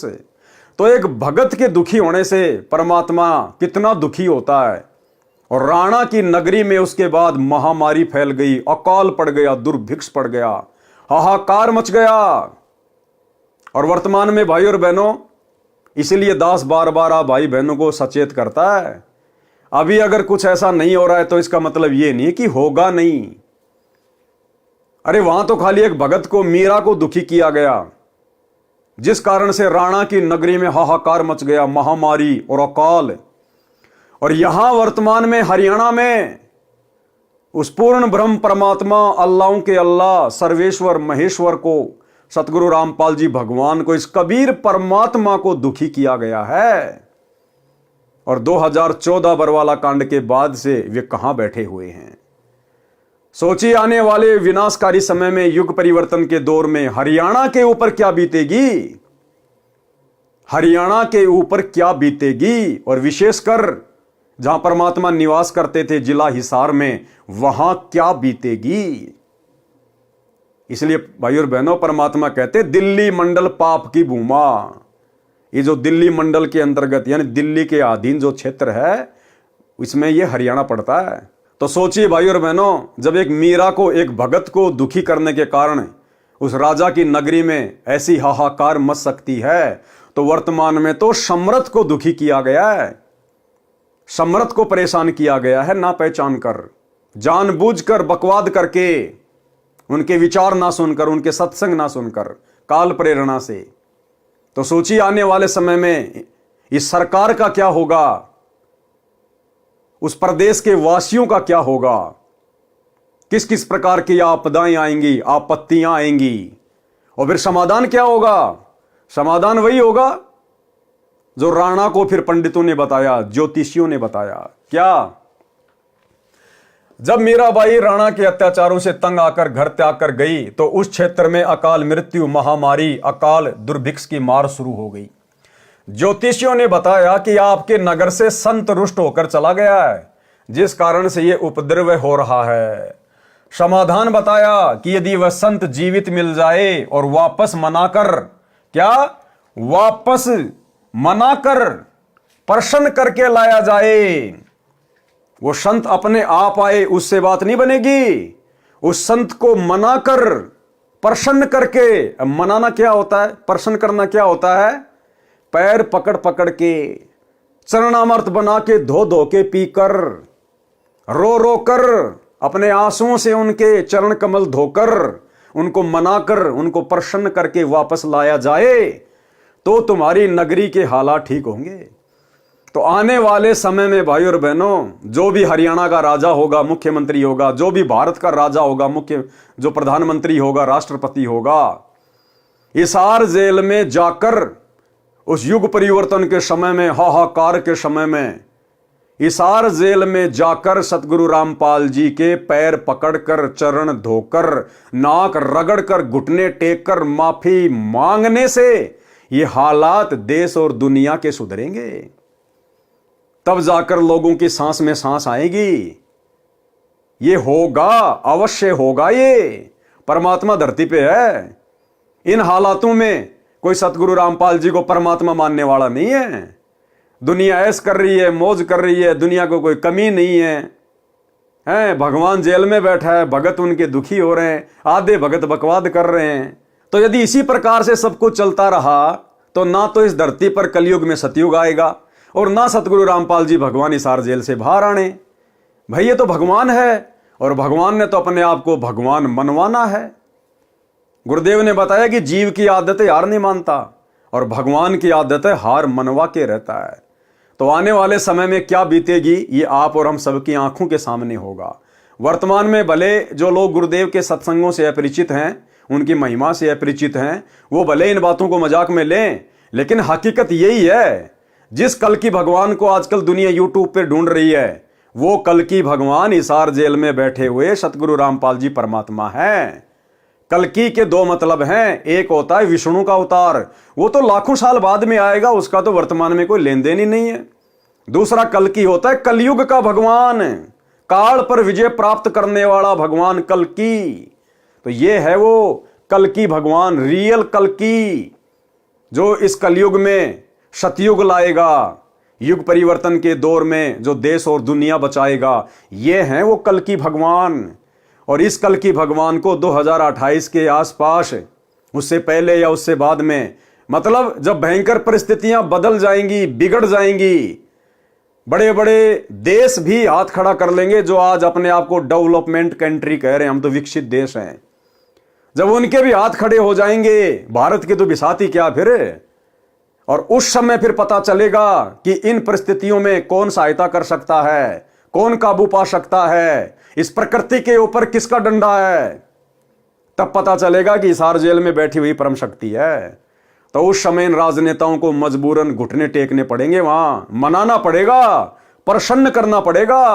तो भाई और बहनों, आप और हमें तो दृढ़ विश्वास है, और नहीं है तो हो जाना चाहिए। हमने इस भक्ति मार्ग पर जरा भी गफलत नहीं करनी है। परिस्थितियां चाहे कैसी भी हों, कैसी भी बिगड़े, आप और हमारा तो बाढ़ भी बाका नहीं होगा अगर इसी प्रकार से गुरु मर्यादा में रहकर, अपने गुरु को इष्ट मानकर, घर को आश्रम बनाकर अगर इस भक्ति मार्ग पर लगे रहे तो।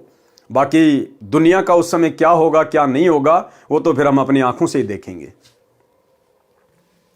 ज्योतिषियों ने बताया कि आपके नगर से संत रुष्ट होकर चला गया है, जिस कारण से यह उपद्रव हो रहा है।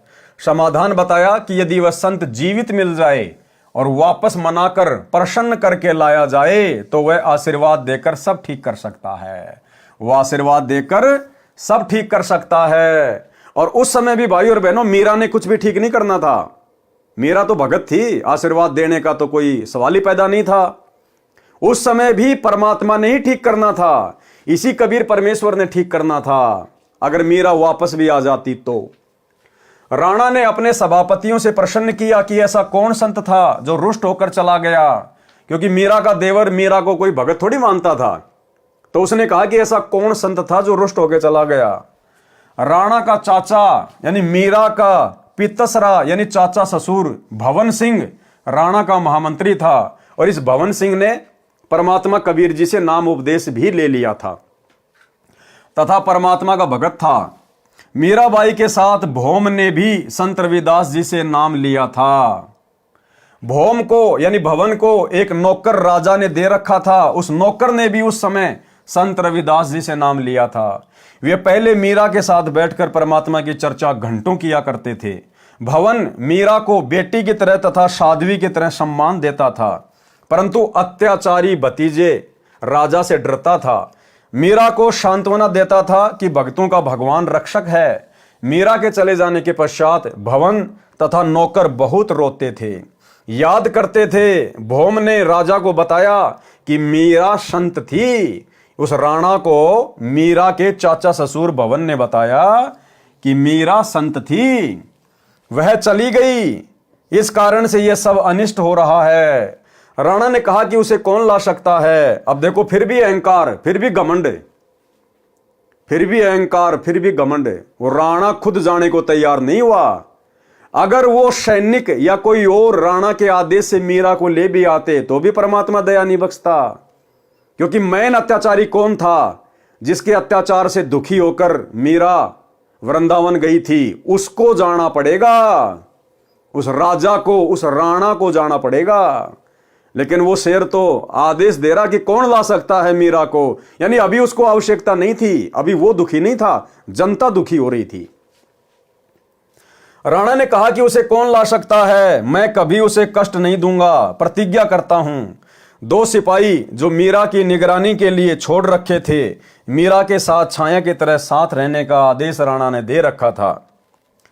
मीरा की प्रत्येक गतिविधि पर नजर रखने को कहा था। दोनों मीराबाई से ज्ञान चर्चा सुना करते थे, उसके कष्ट में रोया करते थे, कहते थे कि बहन विश्वास रखो, परमात्मा सब देख रहा है। मीरा के अचानक चले जाने से उसकी दशा भी खराब थी, घंटों रोते थे। उन दोनों ने खड़ा होकर सभा में कहा कि हम मीरा को लौटा ला सकते हैं यदि जिंदा मिल गई तो। राजा ने कहा कि यदि नहीं आई तो क्या करोगे? वे बोले कि हम भी लौट कर नहीं आएंगे। अब देखो कितना अभिमान था उसके अंदर। कह रहा यदि मीरा नहीं आई तो फिर तुम्हारे साथ में क्या होना चाहिए, यानी फिर तुम्हारे को सजा मिलेगी। अभी भी उसमें अहंकार।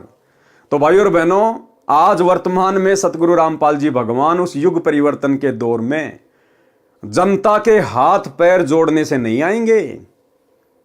जो मुख्य लोग हैं, जो देश की व्यवस्था को संभालते हैं, जो राजा लोग हैं, मंत्री प्रधानमंत्री हैं, वो जब जाएंगे रोएंगे, गिड़गिड़ाएंगे।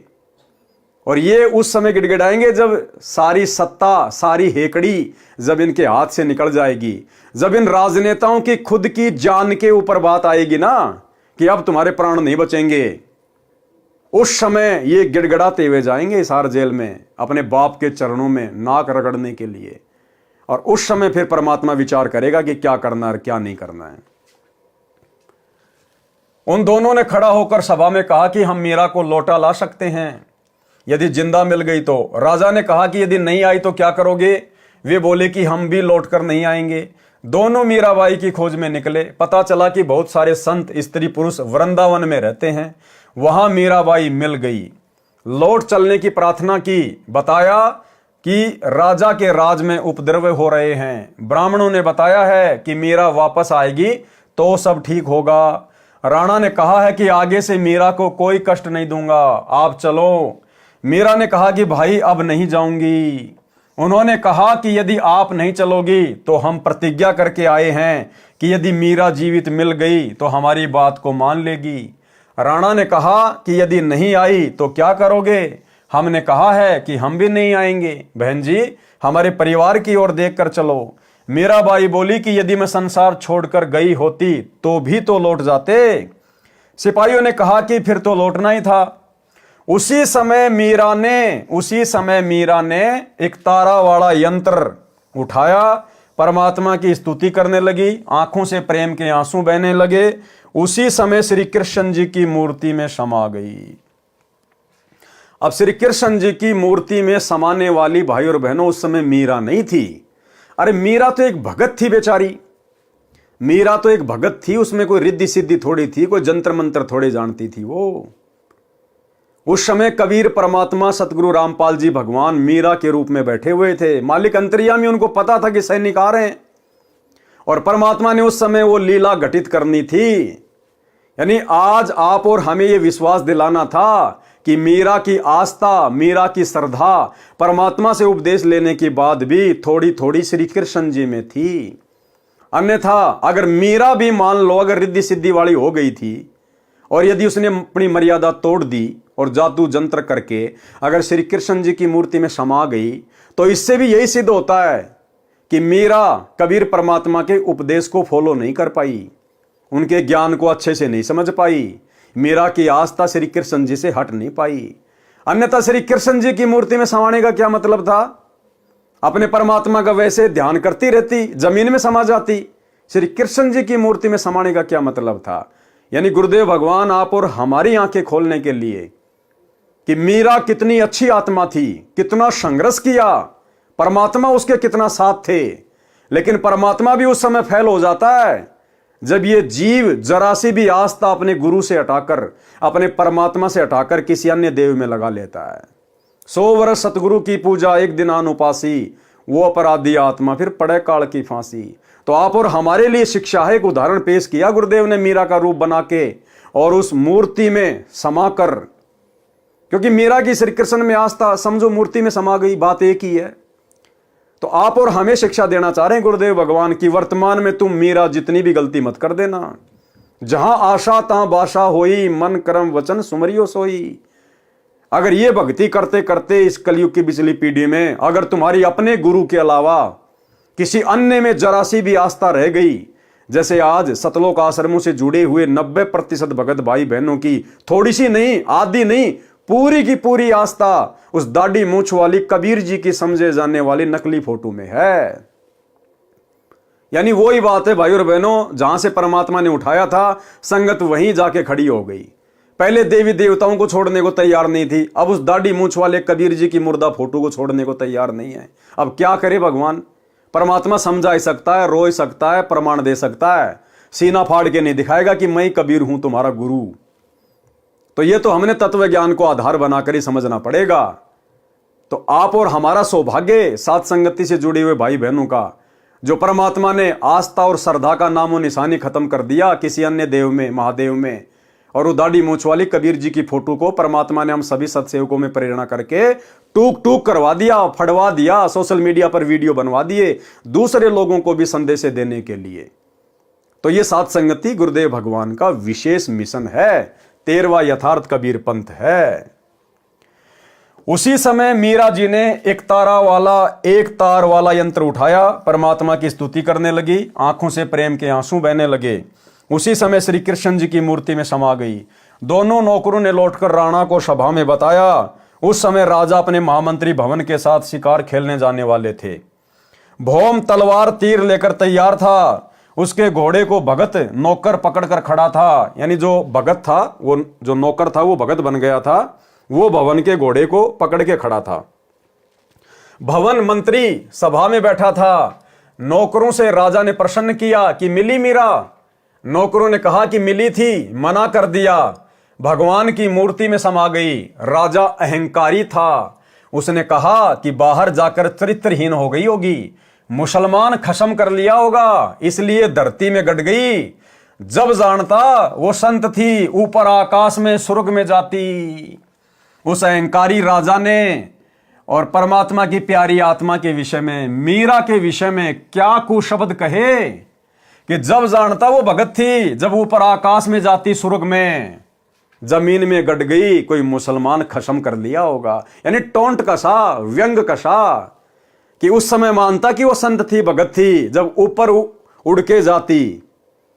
अब भाई और बहनों, परमात्मा फिर अपने भगत की बेइज्जती सहन नहीं कर सकता। उसी समय परमात्मा भवन के रूप में प्रकट हो गए। वहां पर मीराबाई के चाचा के रूप में, भवन के रूप में परमात्मा प्रकट हो गए।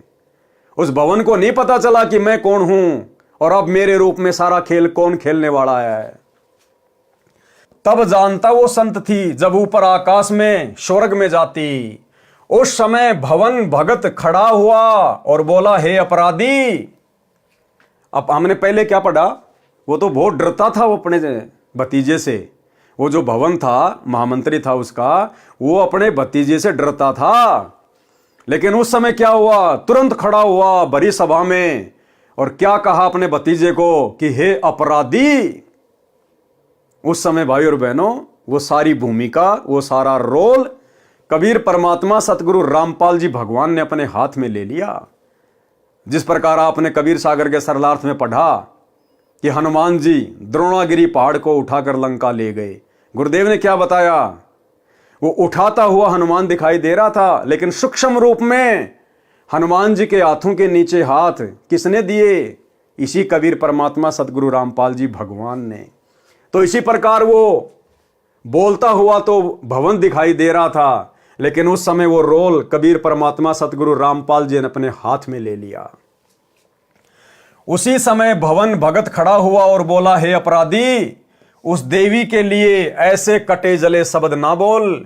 यदि वह ऊपर चली जाती तो भी तूने नहीं मानना था। तेरा पाप नहीं मानने देता। मैं जा रहा हूं स्वर्ग में, देख ले। भौम सबके सामने घोड़े पर सवार हो गया, तलवार भी हाथ में थी। घोड़ा ऊपर को उठने लगा तो नौकर रोने लगा कि मालिक, मैं कैसे अकेला इस अन्यायी के राज्य में रह सकूंगा, मुझे भी साथ ले चलो। यूं कहते कहते नौकर भगत ने घोड़े की पूंछ पकड़ ली, वह भी घोड़े से लटक कर ऊपर चल दिया। घोड़े, जूतों व गुलाम सहित भवन स्वर्ग गया। ये सारा खेल कबीर भगवान का, कबीर परमात्मा का। ये सारा खेल भाई और बहनों पूज्य गुरुदेव भगवान का। अब आगे आपको पता चलेगा कि भवन बेचारा कितना दिल का कमजोर था और कितना भय मानता था अपने भतीजे से। और भवन कैसे घोड़े पे चढ़कर स्वर्ग चला जाएगा? और क्यों जाएगा भाई भवन स्वर्ग में? वो स्वर्ग की भक्ति कर रहा था क्या? वो तो कबीर परमात्मा की भक्ति कर रहा था। हमारे को तो स्वर्ग में जाना ही नहीं। लेकिन परमात्मा ने यहां फिर यह साबित किया मीराबाई की तरह कि भवन की आस्था भी स्वर्ग में थी, उसकी आस्था भी श्री विष्णु जी में थी। भले नाम रविदास जी से ले रखा था, भले मंत्र ये वाले जाप करता था, लेकिन आस्था मूल ज्ञान के अभाव में, भक्ति के कंप्लीट कोर्स के अभाव में उन आत्माओं की आस्था अपने उन्हीं इष्ट देव में रही। कोई श्री कृष्ण जी को मानता, कोई शंकर को मानता, कोई माता जी को मानता। इसलिए परमात्मा ने आप और हमें शिक्षा देने के लिए ये उदाहरण पेश किया कि उनकी आस्था पूर्णतया परमात्मा में नहीं बनी थी, और जिसको टारगेट मान के वो भक्ति कर रहे थे, परमात्मा ने वहीं उनको पहुंचा दिया स्वर्ग में। और उस अहंकारी राजा के सामने इस प्रकार की लीला दिखा के परमात्मा ने उसको भी भरी सभा में नीचा दिखाना था कि हो सकता है इस अन्यायी का थोड़ा बहुत अहंकार टूट जाए। यूं कहते कहते नौकर भगत ने घोड़े की पूंछ पकड़ ली, वह भी घोड़े से लटक कर ऊपर चल दिया। घोड़े जूतों व गुलाम सहित भवन स्वर्ग में गया। विशेष एक नित्यानंद जी महाराज गांव माजरा जिला रोहतक में जटेला तालाब पर साधना किया करते थे। जटेला तालाब 4 गांव की सीमा पर माजरा की सीमा में है। गांव है माजरा, बिगावा, बास, अचीना आदि आदि। ये दादरी जिले के हैं। उनके विषय में कहा जाता है कि वे सशरीर ऊपर गए हैं। वे श्री विष्णु जी के पुजारी थे। उनको ऊपर जाते किसी ने आंखों तो नहीं देखा, परंतु पूर्ण विश्वास यही है। संत गरीबदास जी स्पष्ट करना चाहते हैं कि श्री रामचंद्र के साथ सब अयोध्यावासी स्वर्ग गए थे। राजा हरिश्चंद्र के साथ काशीवासी सब स्वर्ग गए थे, परंतु जन्म मरण न तो श्री रामचंद्र जी का समाप्त हुआ, वे श्री कृष्ण रूप में जन्मे फिर मरे, न राजा हरिश्चंद्र का जन्म मरण समाप्त हुआ, वे 10वें अवतार के रूप में आगे जन्म लेंगे। करोड़ों व्यक्तियों को मारकर कोरे पाप इकट्ठे करेंगे, नरक में गिरेंगे। नित्यानंद जी तथा भौम जैसों की गिनती क्या की जाए। केवल कबीर परमात्मा की सत्य साधना 3 बार दीक्षा वाली अधिकारी से लेकर करने से जन्म मरण सदा के लिए समाप्त हो जाता है। वर्तमान में मेरे यानी संत रामपाल के अतिरिक्त विश्व में किसी को 3 बार की दीक्षा देने का अधिकार नहीं है। ये वीडियो के माध्यम से मेरा इलेक्ट्रॉनिक शरीर हजारों वर्ष कलयुग में दीक्षा देगा। अरब खरब मानव स्त्री पुरुष जो दीक्षा लेकर मर्यादा में रहकर आजीवन भक्ति करेंगे तो मोक्ष में कोई शंका नहीं है। भवन मंत्री भगत की रक्षा परमात्मा ने की। यानी ये जो घटना है, जब भवन घोड़े सहित स्वर्ग में गया था, उससे पहले की घटना है कि क्या घटना घटी थी जो परमात्मा ने उसकी रक्षा की। और इस घटना से आपको समझ में आएगा कि घोड़े के ऊपर उस समय भवन के रूप में स्वर्ग जाने वाला कौन था। भवन मंत्री भगत की रक्षा परमात्मा ने की। भगत भवन महामंत्री था, राजा का चाचा था तथा बहुत वफादार था। राणा अपना चाचा होने के नाते तथा निष्कपट से सेवा करने के कारण भवन पर बहुत विश्वास करता था। भवन को परमात्मा पर पूर्ण विश्वास था। एक अन्य मंत्री चाहता था कि मैं महामंत्री बनूं तो सब कमांड मेरे हाथ में आ जाए। अब महामंत्री भवन के अधीन रहना पड़ता है, वह जो कहता है वही करना पड़ता है, मेरी नहीं चलती।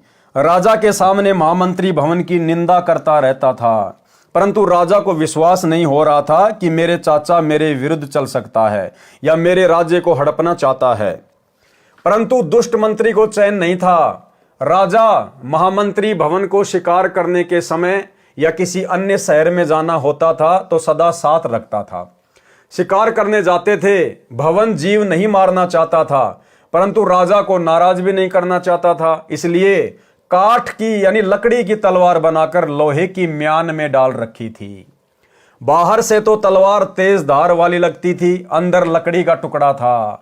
भवन शिकार के समय राजा से दूसरी ओर घोड़ा दौड़ा ले जाते थे, कोई जीव हिंसा नहीं करते थे। भवन का परमात्मा पर अटूट विश्वास था। जो भी कार्य गलत होता तभी कहते कि परमात्मा जो करता है अच्छा करता है। अच्छा हुआ, अच्छा हुआ।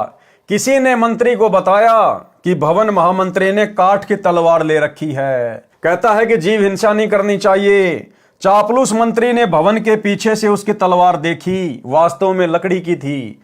1-2 को और दिखाई, 3-4 ने आंखों देखी। चापलूस मंत्री ने सबसे कहा कि भवन अपने भतीजे को मरवाना चाहता है, स्वयं राज्य चाहता है। भाइयों, मेरे साथ राजा के पास चलो। मंत्री अपनी मंडली को लेकर राजा के यहां पेश हुआ। सबने एक सुर में कहा कि राजन, हम आंखों देख कर आए हैं, भवन आपका रक्षक नहीं है, आपको धोखा दे रहा है, काठ की तलवार ले रखी है, आप स्वयं मंगा कर देखें, हम पर विश्वास ना करें। देखो भाई और बहनों, जब भगत की नीयत सच्ची होती है ना, अब भुवन ने वो काठ की तलवार क्यों रखी? अपने भतीजे को मरवाने के लिए नहीं, उसका राज्य हड़पने के लिए नहीं।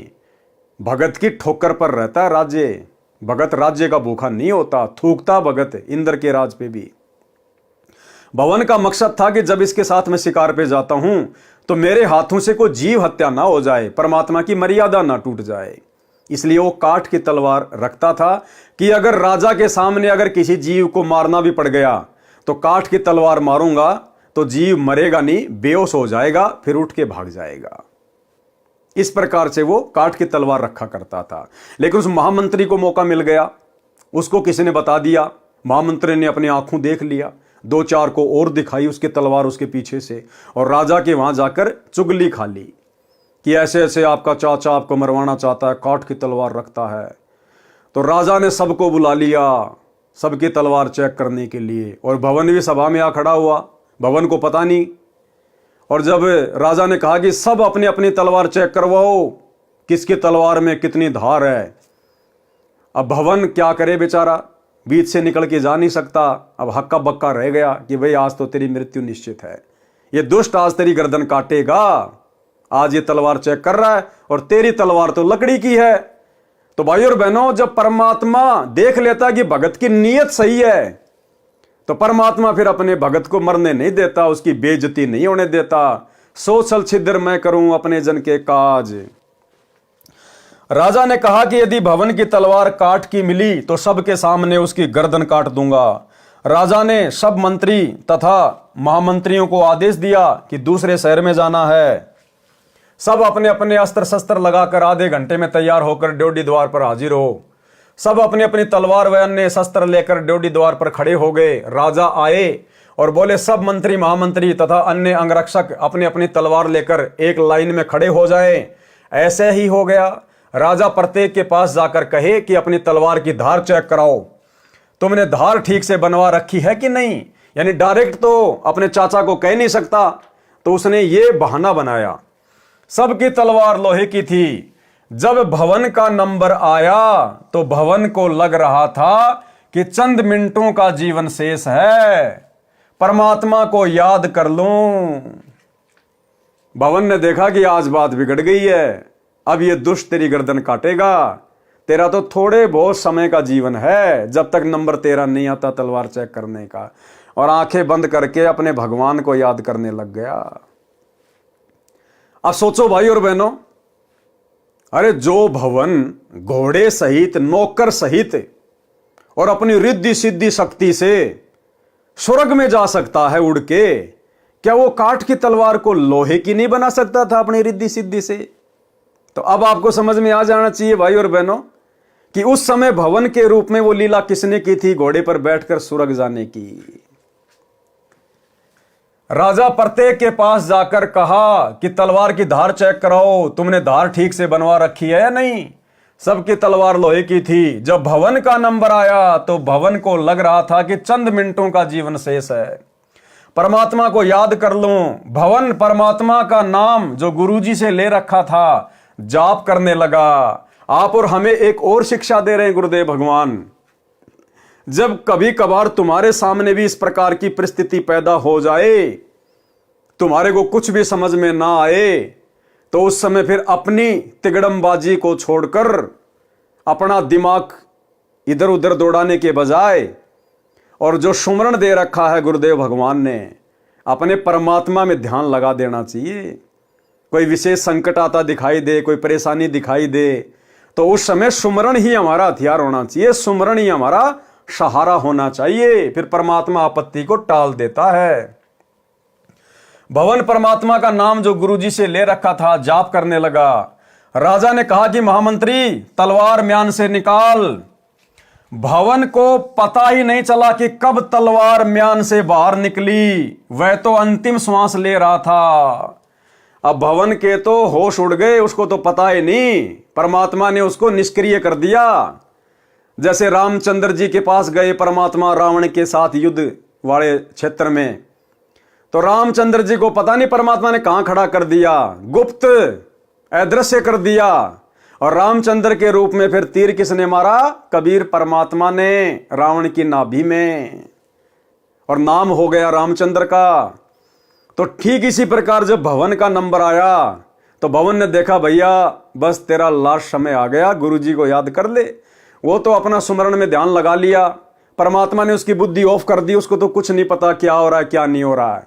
और उस समय वो दुनिया को भवन दिखाई दे रहा था, लेकिन उसी समय सूक्ष्म रूप में परमात्मा आ गए और तलवार निकाली। भवन को नहीं पता कब तलवार निकल गई, कब चेक हो गई। और जैसे ही तलवार निकाली परमात्मा ने भवन का रूप बना के, वो तलवार स्टेनलेस स्टील की, जितने भी लोग थे सबसे ज्यादा चमकदार बिजली की तरह यूं चमक रही तलवार। सब लोग हक्का बक्का रह गए, अरे इसके पास में ऐसी गजब की तलवार कहां से आ गई, अभी तो हमने अपनी आंखों से देखा था लकड़ी की तलवार थी। तो ऐसे खेल खेलता भाई और बहनों परमात्मा अपने भगत के लिए। क्या कह रहे हैं परमात्मा? राजा ने कहा कि महामंत्री तलवार म्यान से बाहर निकाल। भवन को पता ही नहीं चला कि कब तलवार म्यान से बाहर निकल गई। वह तो अंतिम श्वास ले रहा था। ज्यों ही भवन ने पूरे वेग के साथ तलवार म्यान से बाहर निकाली तो तलवार लोहे की थी। उसकी चमक आंखों को ऐसे लग रही थी जैसे आकाशीय बिजली का चमका लगा हो। देखने वाले जो आंखों देख चुके थे कि भवन की तलवार लकड़ी की थी, उनको अपनी आंखों पर भरोसा नहीं हो रहा था। इस घटना के पश्चात भवन की आस्था परमात्मा में पूर्ण रूप से दृढ़ हो गई, परंतु दुष्ट मंत्री बाज नहीं आया।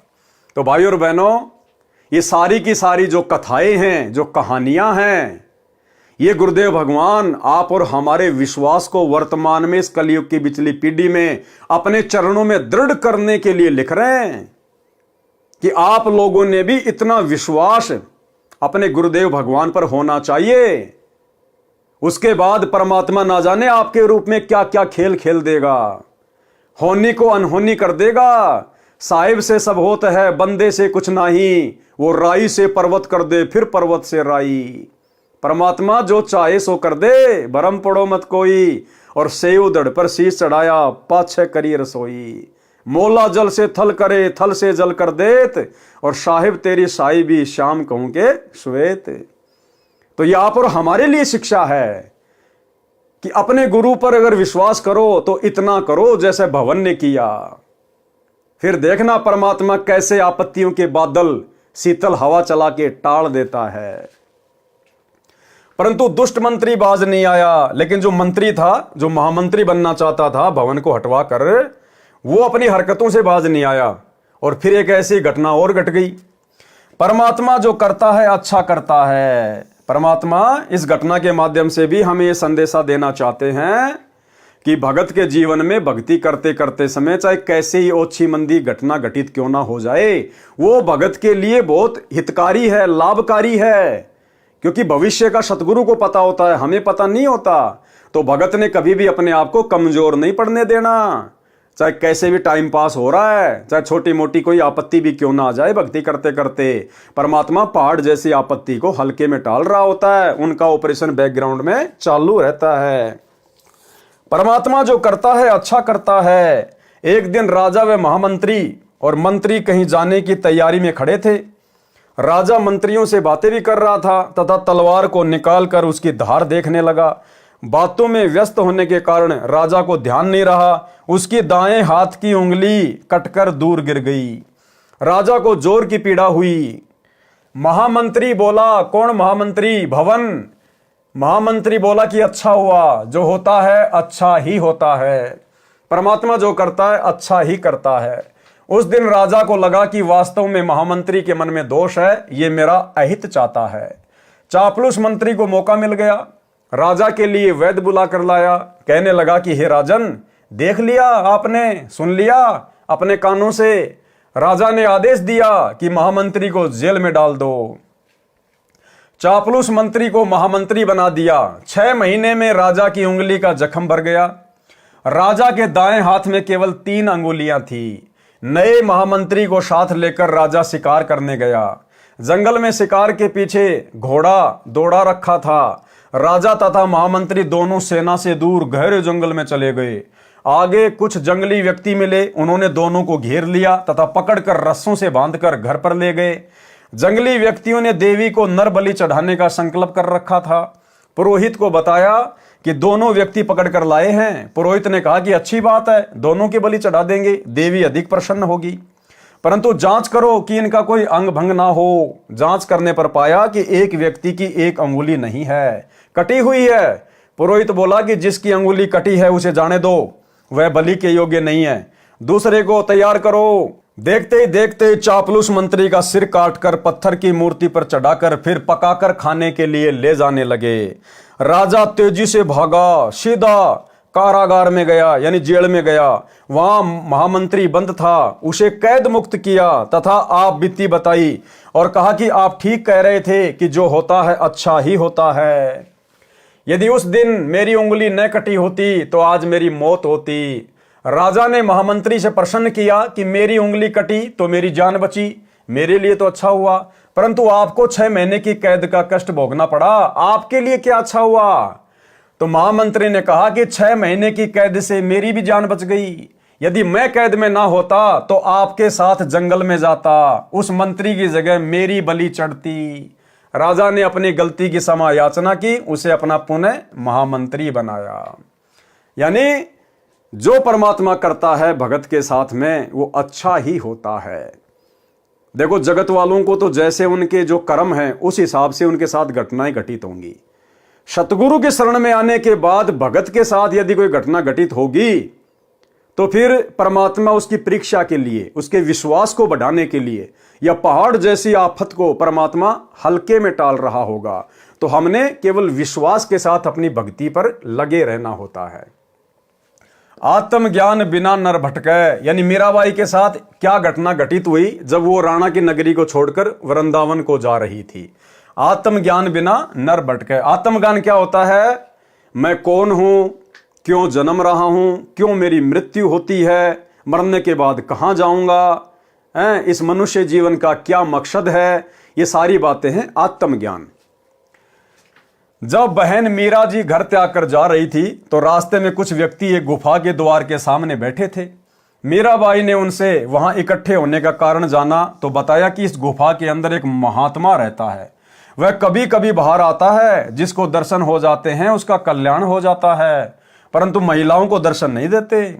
मीराबाई ने कहा कि मैंने तो सुना है कि पुरुष तो एक परमात्मा ही है, अन्य तो शरीर बदलकर स्त्री पुरुष बनते रहते हैं।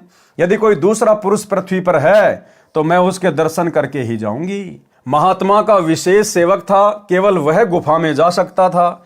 सेवक से महात्मा पता कर लेता था कि कोई स्त्री तो बाहर नहीं बैठी है। सेवक ने बताया कि एक साध्वी आई है, वह कहती है कि मैं तो दर्शन करके ही जाऊंगी। महात्मा बाहर आया। मीराबाई ने कहा कि महाराज, मैं जानना चाहती हूं कि इस 5 तत्व के बने मानव शरीर में स्त्री तथा पुरुष के तत्व में क्या अंतर है? केवल एक पुरुष है परमात्मा, आप अन्य पुरुष कैसे हो? आत्मा शरीर धारण करती है, नर मादा का अभिनय करती है।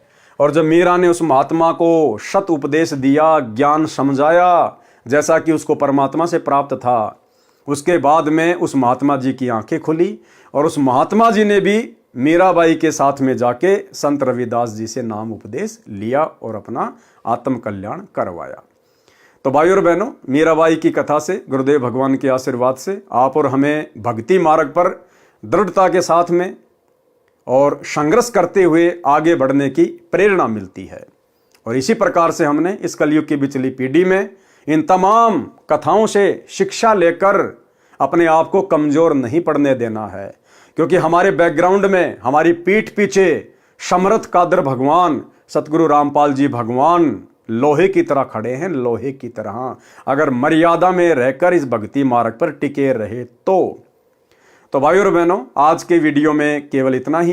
कल रात्रि 8 बजे सभी भाई बहन फिर से लाइव जुड़िए एक नए वीडियो के साथ में। तब तक गुरुदेव भगवान आप और हम सभी को आज्ञा दे, इजाजत दे, आशीर्वाद दे। बंदी छोड़ सतगुरु रामपाल जी भगवान की जय हो।